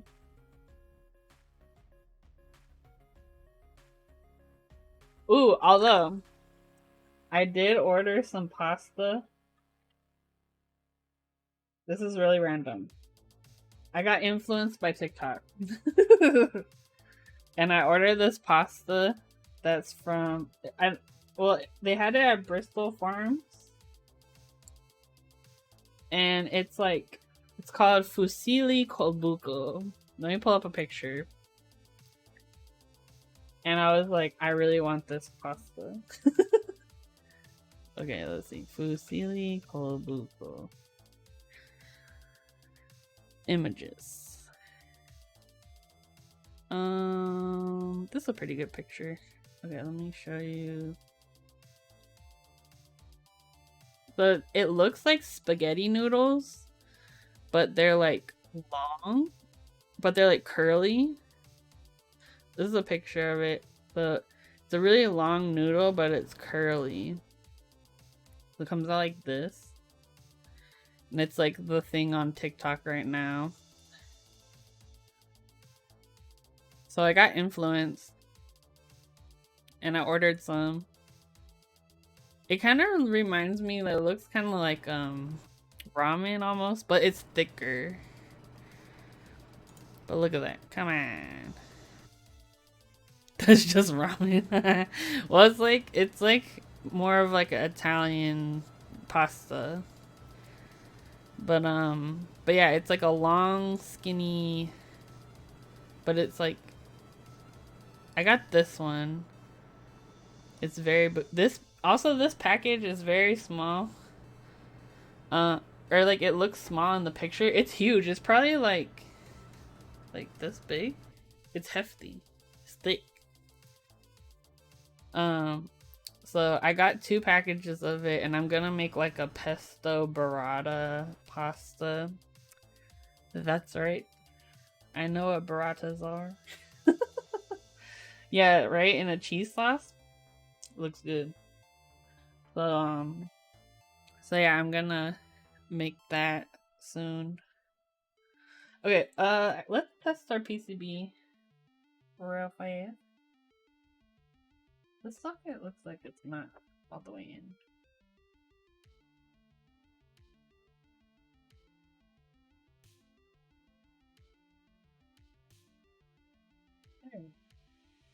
This one wasn't flushed. Should probably check out. I burned myself.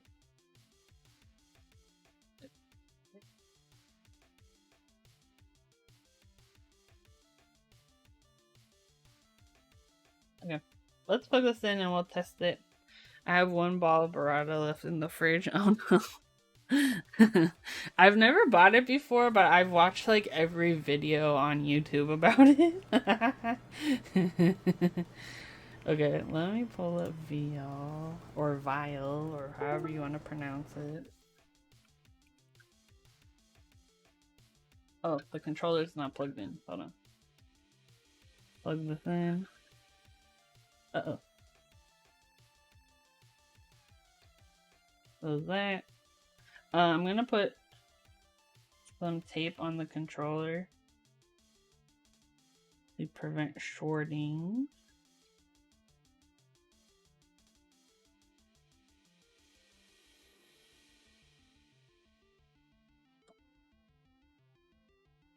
I'll trim this down in a second.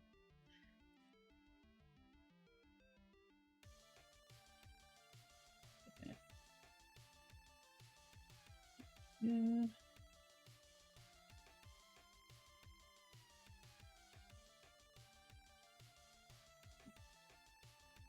Vial is the way, Switch Doctor. I mean, I don't think Wilba or them like intentionally are trying to hold Via back at all, but it's when it's closed source and there's only a couple of you, right? There's only so much you can do in your free time, you know? So Vial being open source makes a huge difference, because if I personally like run into some issue or want to collaborate on a feature, I can just do that, you know, if I have the technical skill, which, I mean, maybe I do. I haven't tried it yet. But yeah, the encoder support, I think it has some OLED support as well now. And it uses the same format as you would with VIA, so you can use like an existing VIA key map to use it for the most part. The other part about it too is you don't have to like so what happens when you use VIA is when your board is plugged in, it searches or it like queries the database that they have on their server. But with VIA or Vile, you can side load in your own files, so you don't ever have to connect to anything if you're worried about like security. The other part too is they have a web version. We can actually take a look at that.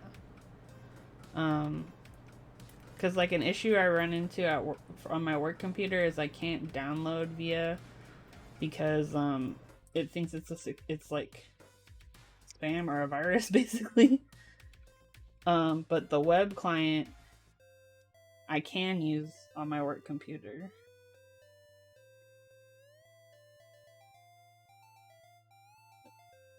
See if this will work. So I have it on the thing that's not touching the sockets as far as I can tell. Either way, I have the tape, so it should be fine.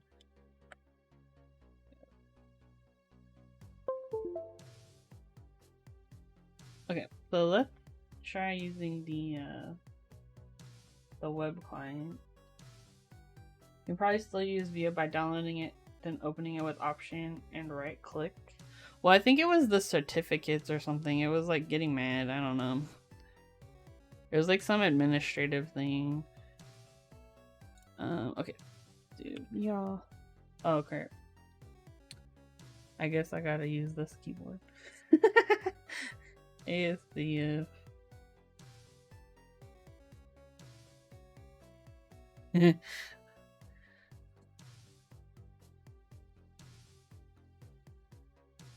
No, I don't have a backspace.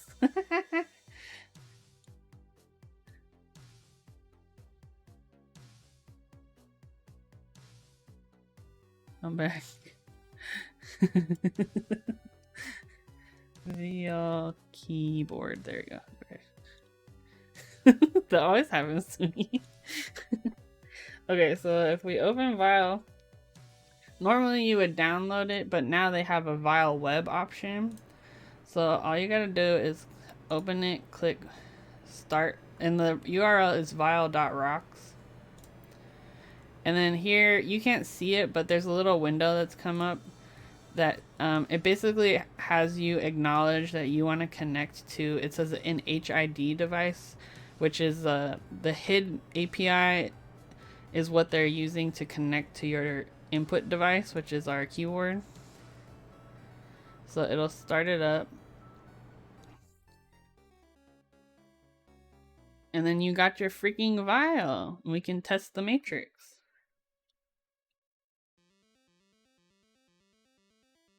So this is something that if you've ever heard of Remap is another web-based client that the Japanese keyboard community has been using and developing. They need to trap focus. So this is something I actually could help them develop, to be honest, because I do web.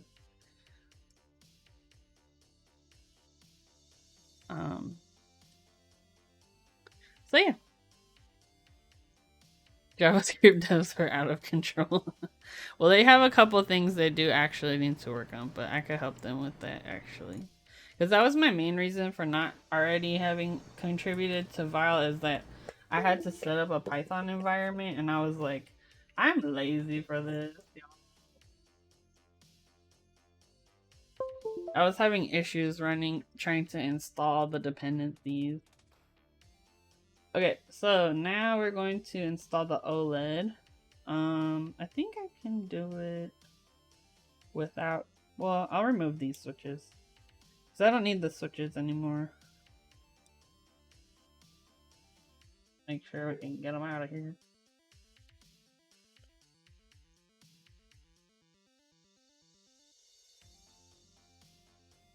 Oh, you know what? I have a switch puller.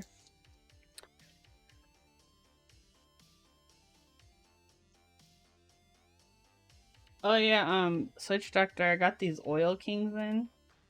Bruh, game changer. I don't think I'm looping switches ever again. I got a lot of them too. Oh, thank you for following Dame Karen or Dame Karen. Yeah, I haven't put them in a board yet, but even just like messing with them, like just touching a switch, they're super well looped. Like, it's pretty wild.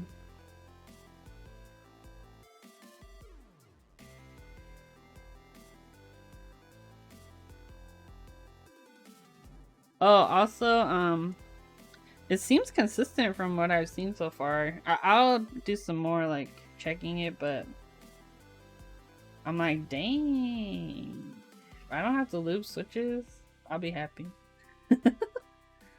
Also, I started a community challenge, so if you have channel points, this is interesting though. I have it. Oh yeah, no worries. You know, we all started somewhere, right? Like, that's where my username came from, actually. Was when I was starting learning about mechanical keyboards. I was like, I am the noob. People teach me, thank you. And you know, since then I learned a lot from people in the community, from people on Twitch. I personally just stream too because I'm bored, and also to help people out. So if you ever have questions, feel free to holler. I also have a Discord you can ask in there. Lots of smarties in there. I clicked the button, didn't even read what it meant. Oh. Yeah, so there's a I'm calling it the Don't Know Business-a-thon, because apparently I don't know business. But we're gonna be doing, I want to do it more as like a charity driven like subathon, but it would be like for if we hit certain donation goals, then the stream continues. And also like when we hit certain donation goals, then we can unlock like giveaways and stuff like that. So so to unlock it, just gotta donate some channel points when I'm streaming. Yeah, I think it's doable. The B movie typing test was only 100,000 points, and we hit that pretty fast. So I increased it to 300,000, and you have 30 days to do it. I was just reading about the struggle my friend with muscular dystrophy is having finding a keyboard he can use. Oh, okay. Actually, there's a whole like accessibility focused branch of the keyboard community.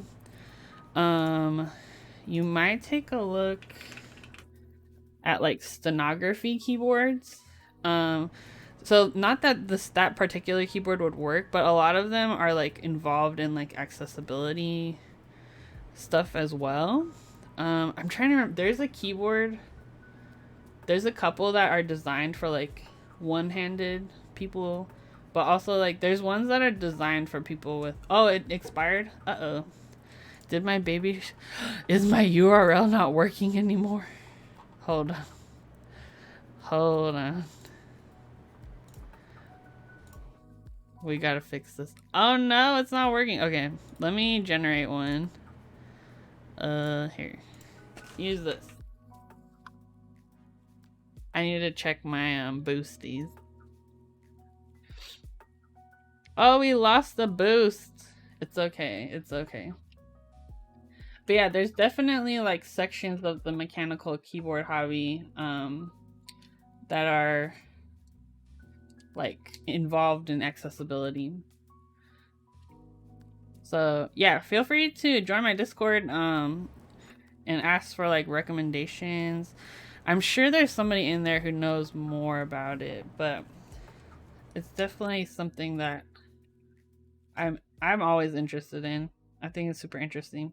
I do a lot of web accessibility at work, so it's always something I'm thinking about.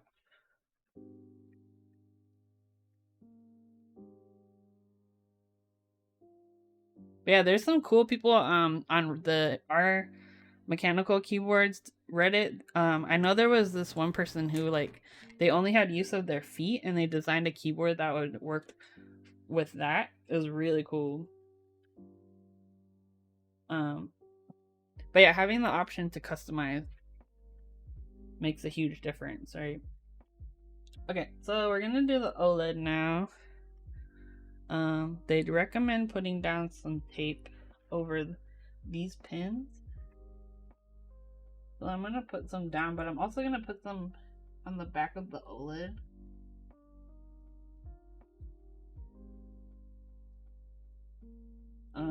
Basically just to prevent shorting since the OLED's gonna sit really close to the PCB.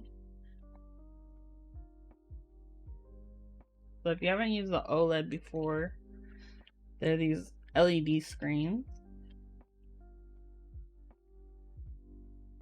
Oh, I didn't cut it all the way. And the one we use for keyboards looks like this. Typically, there's a couple other ones, but this is the most common. So I also like to put a little bit of this tape on the back of it. You could also use electrical tape. Anything that is not conductive, that insulates. I just always have a hard time lining it up because they're about the same. They're about the same with the tape and the OLED. There you go. Sometimes only have one hand as my shoulder just look. Oh, ouchies. Yeah, there's definitely keyboards that could help you with that though. For sure I've seen one-handed keyboards before. And you could even like you could even modify like just a regular keyboard or like an ANSI keyboard or even like a split keyboard and just add some different layers to accommodate you. So, but yeah, feel free to ask questions in my Discord. We're all a bunch of keyboard nerds. Okay, let's get our socket. So I'm thinking I'll just put these on. Oh, okay, they fit. So these type of sockets are used for things that aren't switches, but you want to like mil-max them. These are called like peel away or low profile switch sockets. So I use these for like these types of controllers, OLEDs, stuff like that.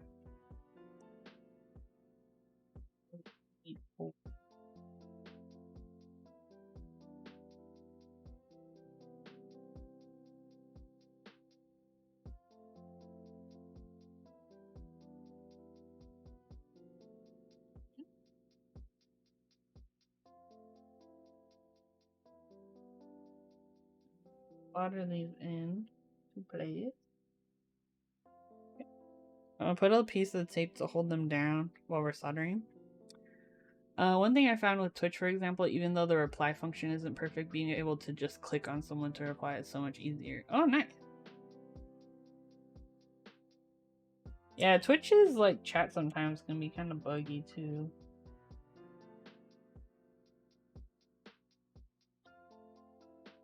Alright, so let's solder these pins in. It's kind of close to the controller, but I think I can do it. I believe in my powers.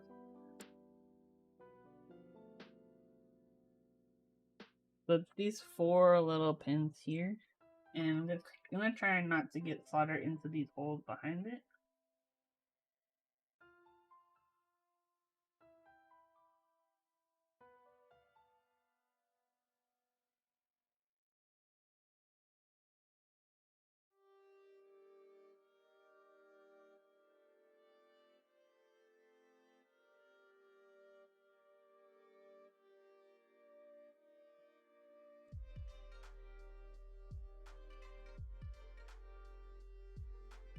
Heat them up a little bit more.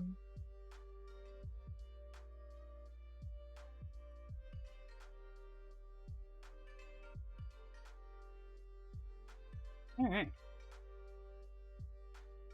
So we got those 4 sockets here now are in place. So the next part is going to be to get the OLED in place and add some diode legs to add the pin.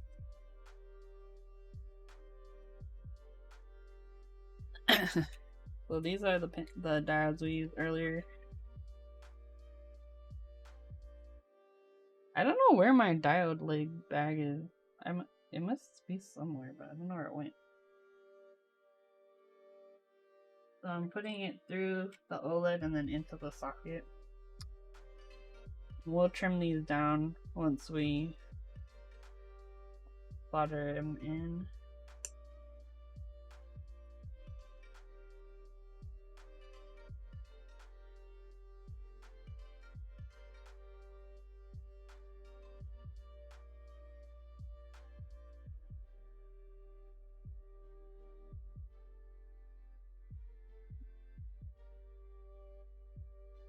I think the tricky part with this is going to be keeping the OLED straight while also soldering the pins on, since this end is kind of free to do what it wants.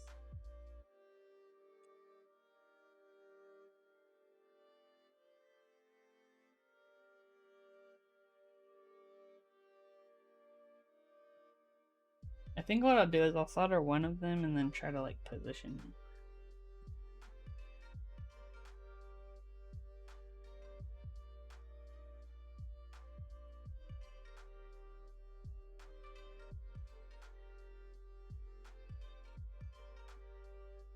Something to note about OLEDs is that one of these pins is tied to ground.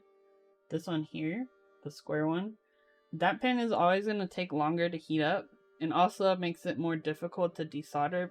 The reason why is because the heat's getting distributed through the whole OLED, not just that pin, so that's why that happens.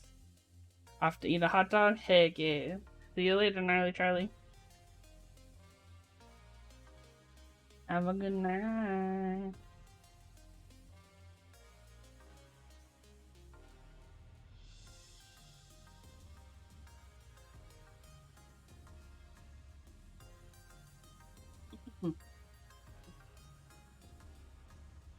Here's the one that's like third. Isn't it? Yeah. I learned that too the hard way, Switch Doctor. So like when you design a PCB, and we can see it on this PCB actually, there's something called the ground plane that is basically like a layer connected to ground that goes through the entire PCB, unless there are areas that are isolated. So you see how these areas are like purple, but the rest is like all like kind of hatched looking. That's because they're isolated from the rest of the PCB, or sometimes it's intentional, but like this is a good example actually. So see how the traces are like, they're forming like a circle that goes all the way around here. And you can kind of see here, like it's trying to sneak in to go here.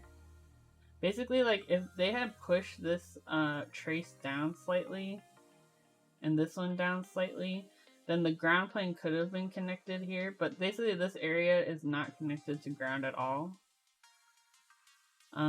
It's not usually that big of a deal. It's more like if there's large areas, there could be some electrical issues. But best practice is to try and get all of it to have the ground fill, which is like these areas. So yeah, you can see it here too. Like if they just move these down slightly and like move this trace down slightly, it could have gotten in this way. But so yeah, it's something that you keep in mind when you're designing a PCB is you want there to be like no isolated areas ideally, so it has like a good electrical connection. Prevents things from blowing up essentially. But that's also why like ground pins take forever to heat up, is because they're not just distributing heat to that pad, it's distributing out to the whole plane that's on the PCB. So you'll notice that when you're soldering like Pro Micros and stuff, the ground pin takes forever to heat up.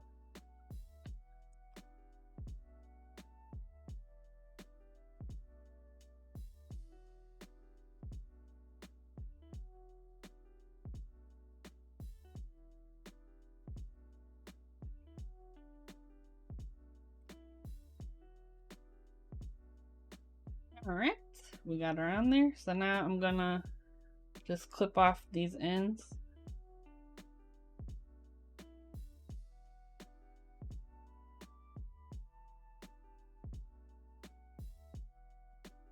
Why would they make them bits that have no ground?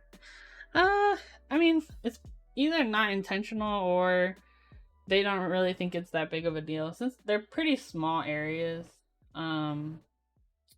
it's not that big of a deal. It's more like if you had like a whole section that you would be worried about it. The other thing that PCB designers do too is the ground plane, it's connected on both sides of the PCB. So like you want it to be connected to both sides. So what they'll do, they're called like stitching vias. So a via is a hole that goes through the PCB that allows you to move a trace from one side of the PCB to the other side. So like you can see them, see this little dot here? That's a via. So it's a drilled hole through the PCB that's plated and connects this side of the PCB to the other side. So you can kind of get around these isolated areas by throwing a via through it and connecting to the ground plane on the other side of the PCB. But yeah, like you can see in like kind of like distributed throughout the PCB, there will be these random vias, and those are to just help stitch the two sides together. The case for the Space 80 is cold. I never thought about that. But yeah, but you can see like this is a good example too. See all these little holes connected to these traces? They look like they're going to nowhere. Where they're actually going is to the other side of the PCB. So if we look on this side, it's connecting here, and then it's running those traces up here to the controller. That's Ellie's Cube Noob's PCB tip for the day. Welcome to my PCB school. Okay, I think we're good. I think those were the last things. The only other thing I need to solder is the encoder. If he wants that. I need to ask him. But I can do that later.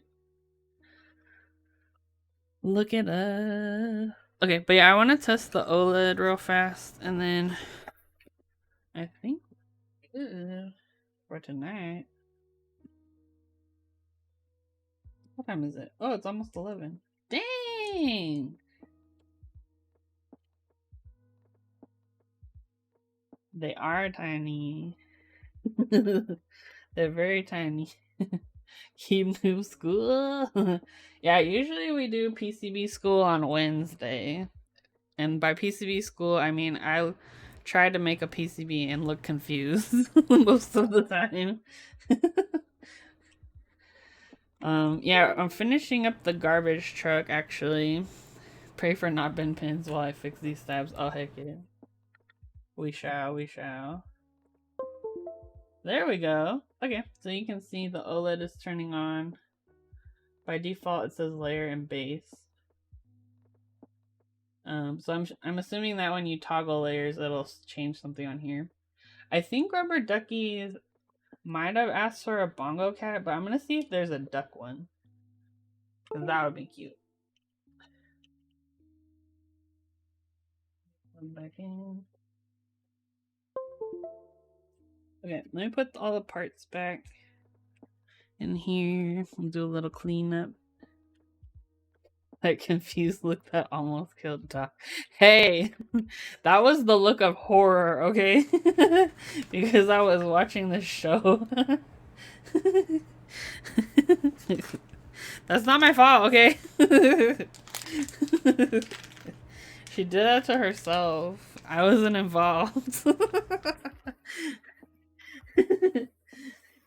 Doc Thumbs is referring to on Switch Doctors. Was it Subathon or I forget what it was. But she had a picture of me on her stream that like it was from when I was I had tried out the Amazon like the watch parties thing, and oh yeah, it was the charity stream, the Shave-a-thon, and she put up a picture of me a screenshot she had sent me of my face, because if you don't have Amazon Prime or like you're not in that region, you can't watch the stream. So literally my stream just looks like my face like on the whole screen. And I was watching this show and somebody was like dying or something or getting like attacked, and I made this face and she took a screenshot and sent it to me. And I was like, oh my gosh. But then she showed the world. She showed it to the world. And I am exposed. But it was funny because we had like a discussion on the stream, and then when we left, that picture was showed up on the screen, and it looked like Oshika was me. Yeah, that's the clip.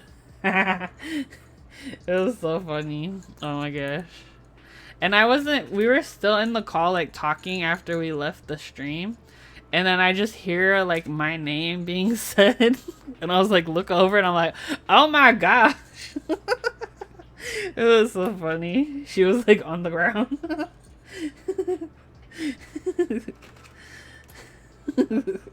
I'm glad I could contribute to the charity, you know. I told them if they enjoy my face, they better donate some money.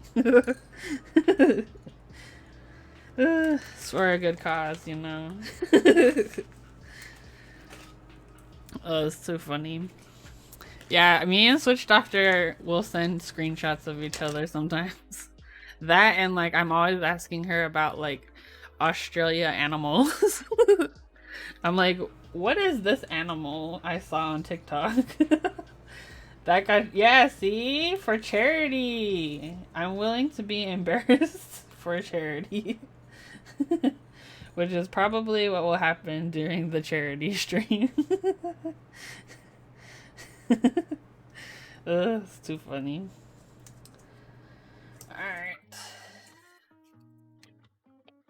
Yeah, for me, streaming is just for fun. And like, if I can do something good. So it was called like something of time. It was Amazon Wheel of Time, maybe?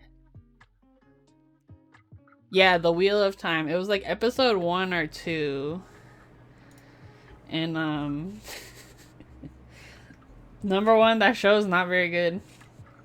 But yeah, somebody was like getting killed or something. And I was like, oh. It was intense. And I was just trying to loop switches.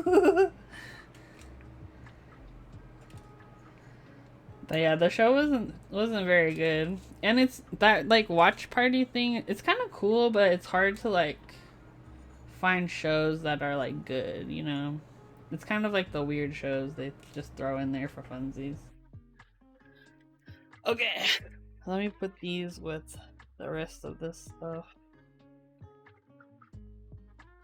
Yeah, I'm hoping to come to Australia, if not like September-ish, maybe like January.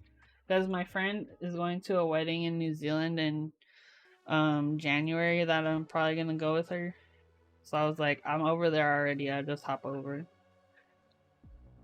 Heard of that? I haven't watched it yet. Yeah, you'll know the part. You'll know the part when you get to it.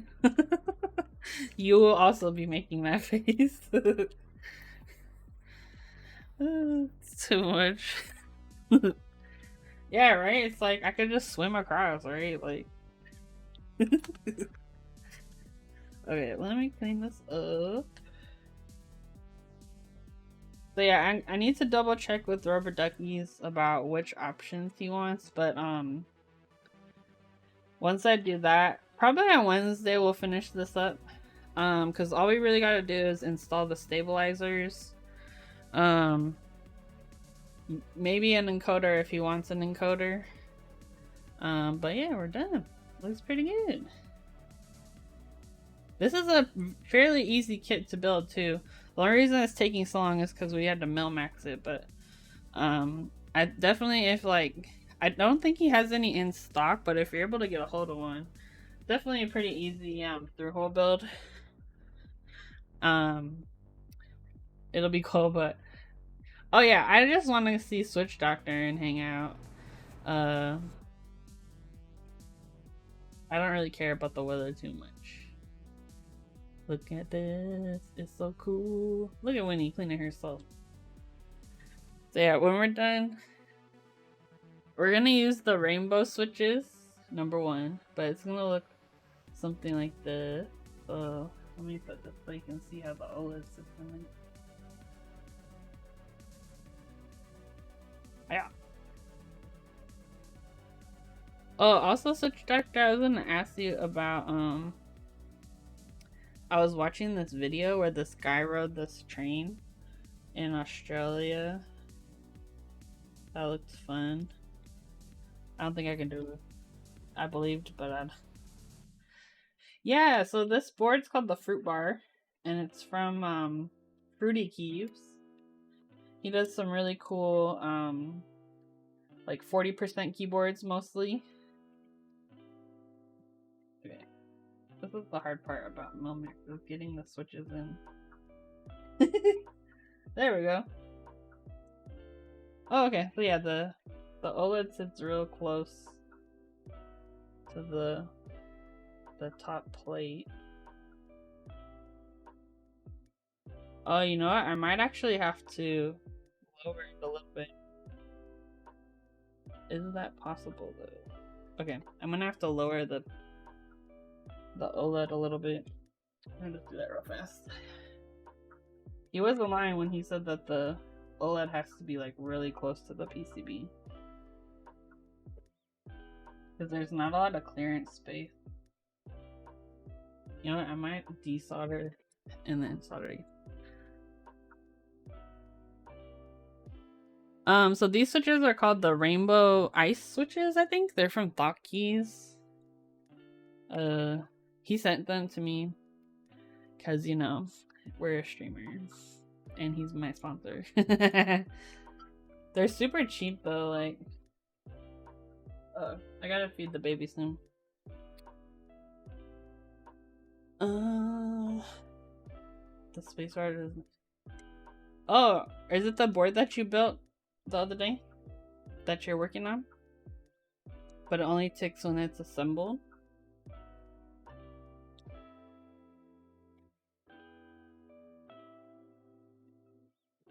Let's try Space 80. Oh.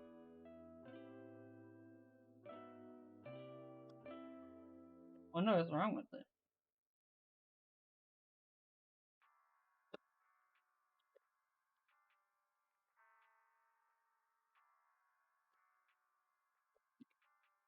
I'm gonna try and push this down while I'm holding the ground.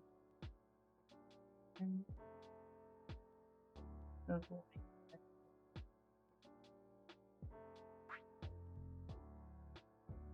don't think I can go any further down.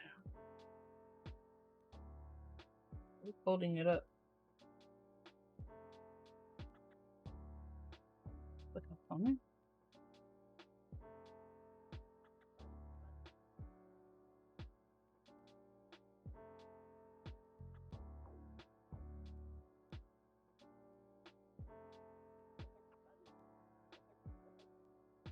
Sounds slightly. Not enough though. Let's find out. Oh, Winnie's waking up. She says, time to wake up and clean again. Oh, you're gonna test it with the silent switch? Do you think it's the switch or do you think it's the board?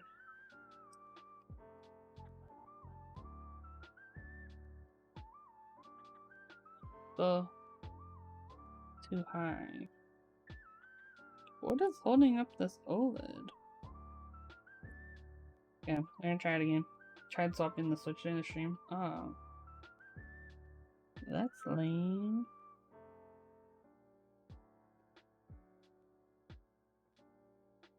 Yeah, because it doesn't look like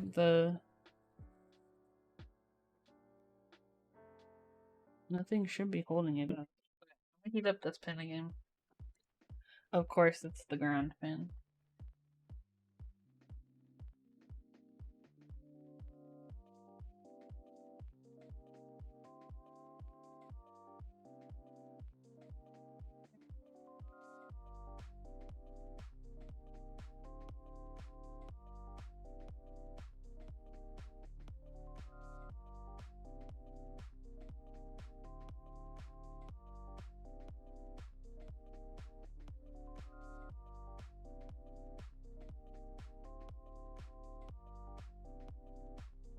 I'm not like... There's still some space, but it's closer. You know what I could also do is just clip the pins. Slightly. Oh, one of them came out. Let me just flip the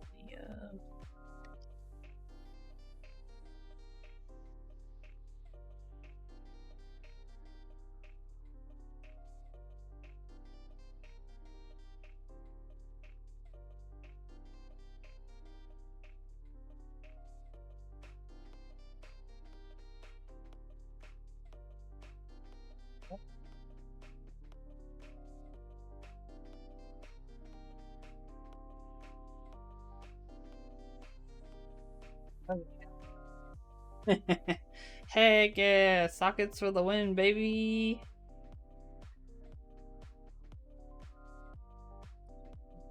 On again.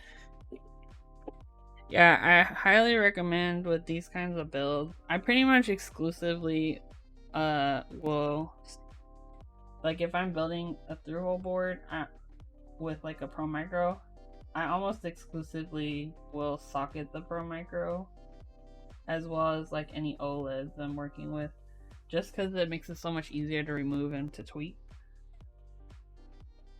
Especially in this case, because there's a switch that sits underneath. There's a switch that sits on top of the Pro Micro. This is also another reason to socket it. Because if we were going to just solder the switches instead of mil-maxing, you have to solder the switches first before you do the Pro Micro, or you'll be in trouble. Okay, this should work then.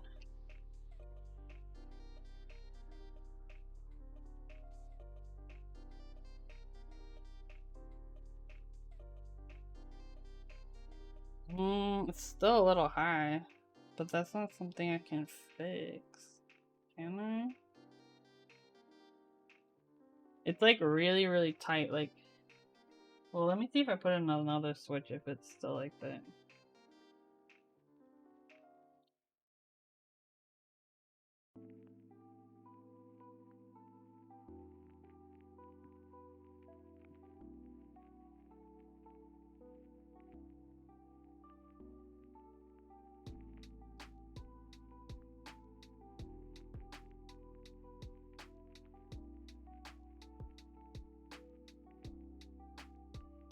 Oh yeah, I'm not a fan of that. Okay, I'm gonna have to clip it even further because, see, I don't know how that's gonna work because the components are like, they're very close to the board. I wish I understood how to socket Pro Micros, but for some reason every time I want to learn the process my brain shuts down. I don't blame you. Oh, one of the pins was longer than the others. Like, I was like, how come it's still up? Let me try to cut these down a little bit more too. Because that was one of the things that's in the build guide, is it says you gotta like really get the pins flush on the PCB for this one. And I understand now why, because there's not a lot of clearance for the OLED under the switch plate.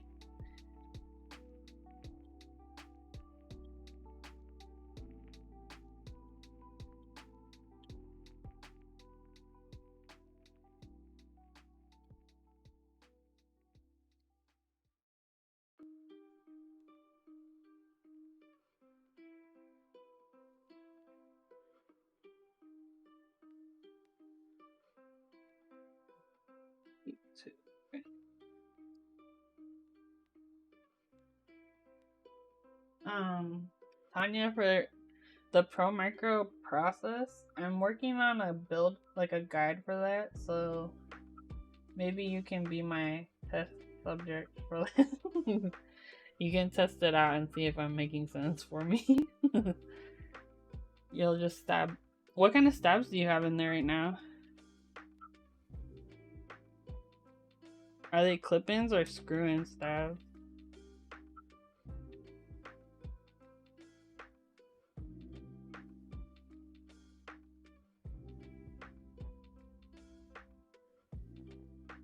Yeah, it's still like, it's as if the switch, it's like, or the like plate is like balancing on the OLED. That's not good. Okay, I'm gonna have to experiment a little bit more because I think I need to drop this pin down a little bit.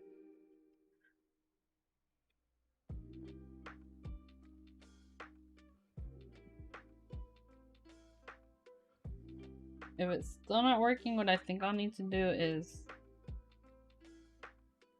move the sockets to the top side.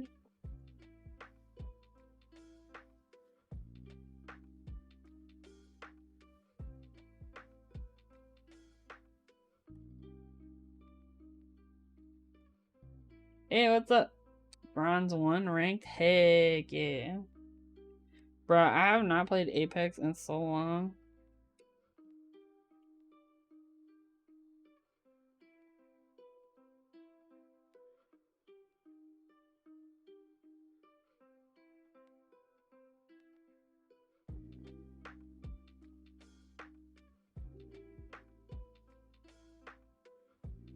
Yeah, I don't know how this board stays in because... Well, let me try to move this up here.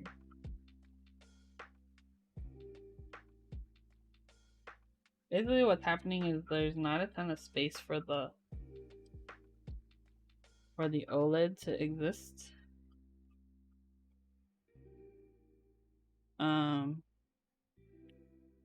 So it's like, you can see it here. The OLED is here, but it's not like super flush against the PCB, so it's like the switches can only go so far in. Like, I can get these ones all the way in, or I can get this one all the way in. It doesn't go for both. So I need to figure out... I might need to remove the sockets for the OLED, just because it's adding a little bit of height.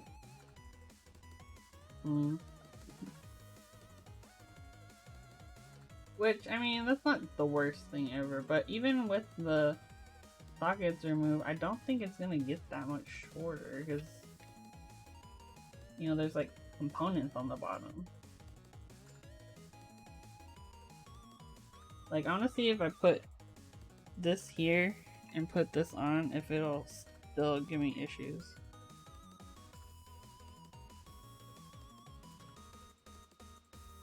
Can I slide it in underneath?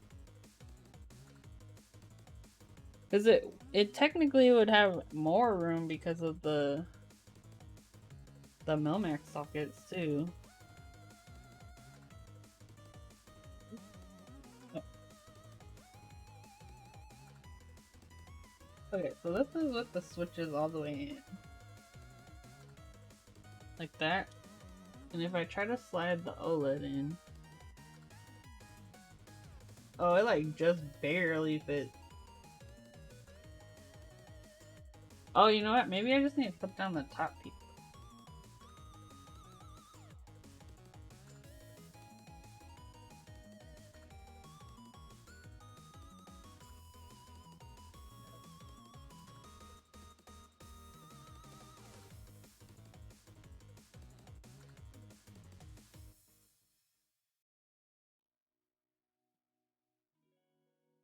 Okay, let's see if that worked.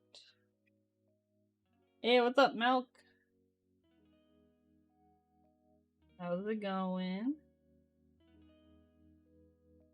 We're working on this OLED. Having some clearance issues, which I'm hoping we might have solved. Okay, it's closer, but it's still not flush. This board, the OLED has to be very, very close to the PCB. And I think I might just need to trim the legs again a little bit. I added sockets to the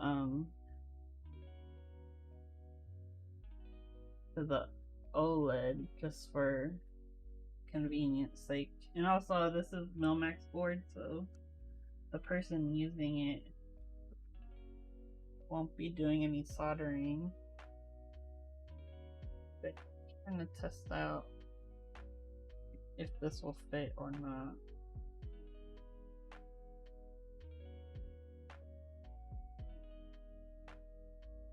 Oh, that's cute! Those are cute emotes! Where did you get them? Nessie is such a potato. It's so cute. I have a Nessie over there. I got it from Lang for Christmas.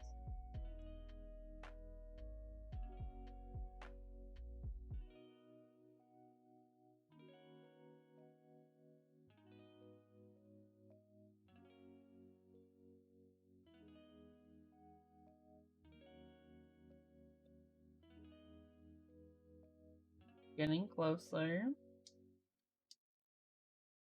Let me see if this one.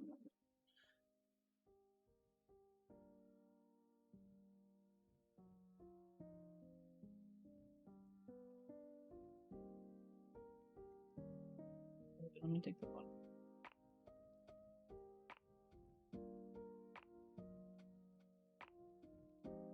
I think the other part is that these switches are plate mount switches, so they don't have the alignment pins that would normally hold them in place in the PCB. So that could also be another thing of why it's not staying together. Okay, let me try to do one over here.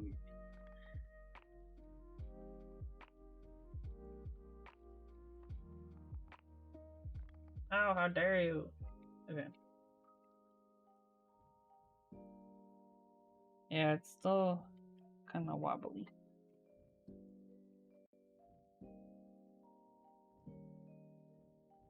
Oh, maybe that worked?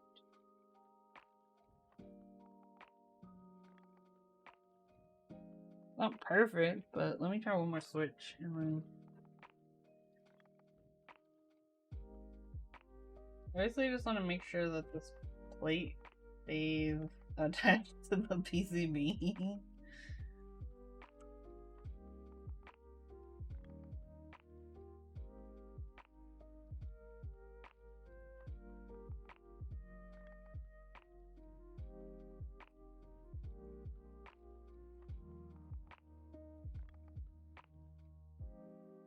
Yeah, no, it's still like rocking back and forth. Okay, I'm gonna have to mess with it some more later. I think what I'm gonna have to do is probably remove the sockets or put them on the top. No, I'll probably have to remove them because I don't think they'll fit on the top. But yeah, basically there's just not enough space. Like, the OLED itself is like the max enough amount of space under there. So like any other space is causing issues. Which I think I might be able to adjust the sockets a little bit, like the length of the pins and stuff. Cause yeah, it's definitely...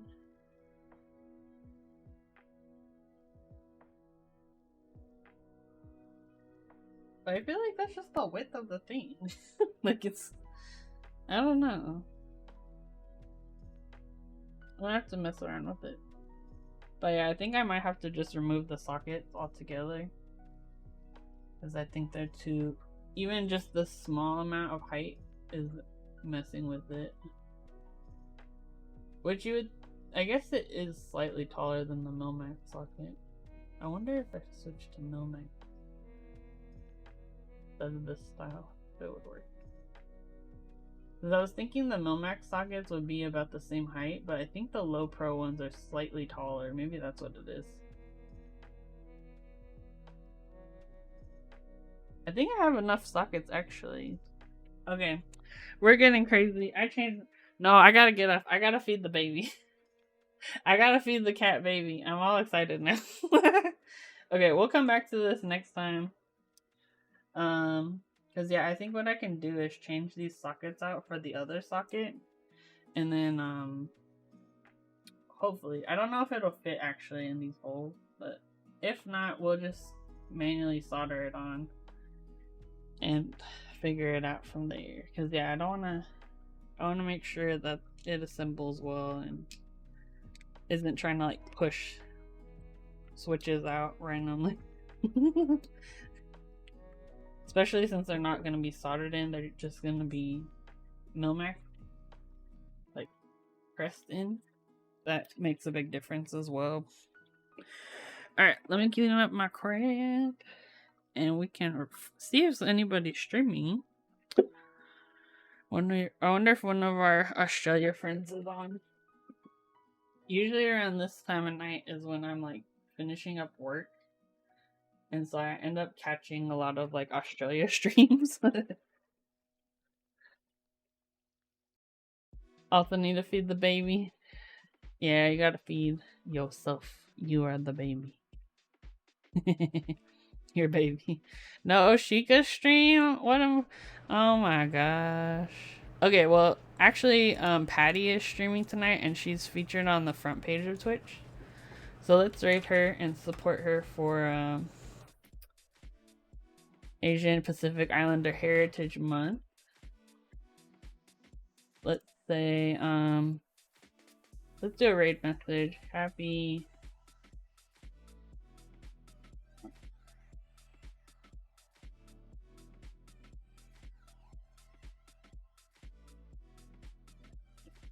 Do this. Alright. So, feel free to send our raid message. But yeah, I'll be back on Wednesday. We're gonna be doing some keyboard design, and finishing this up. But I hope you all have a good night. Thanks for hanging out with me. And let's go show Patty some love. And I'll talk to you later. Bye bye.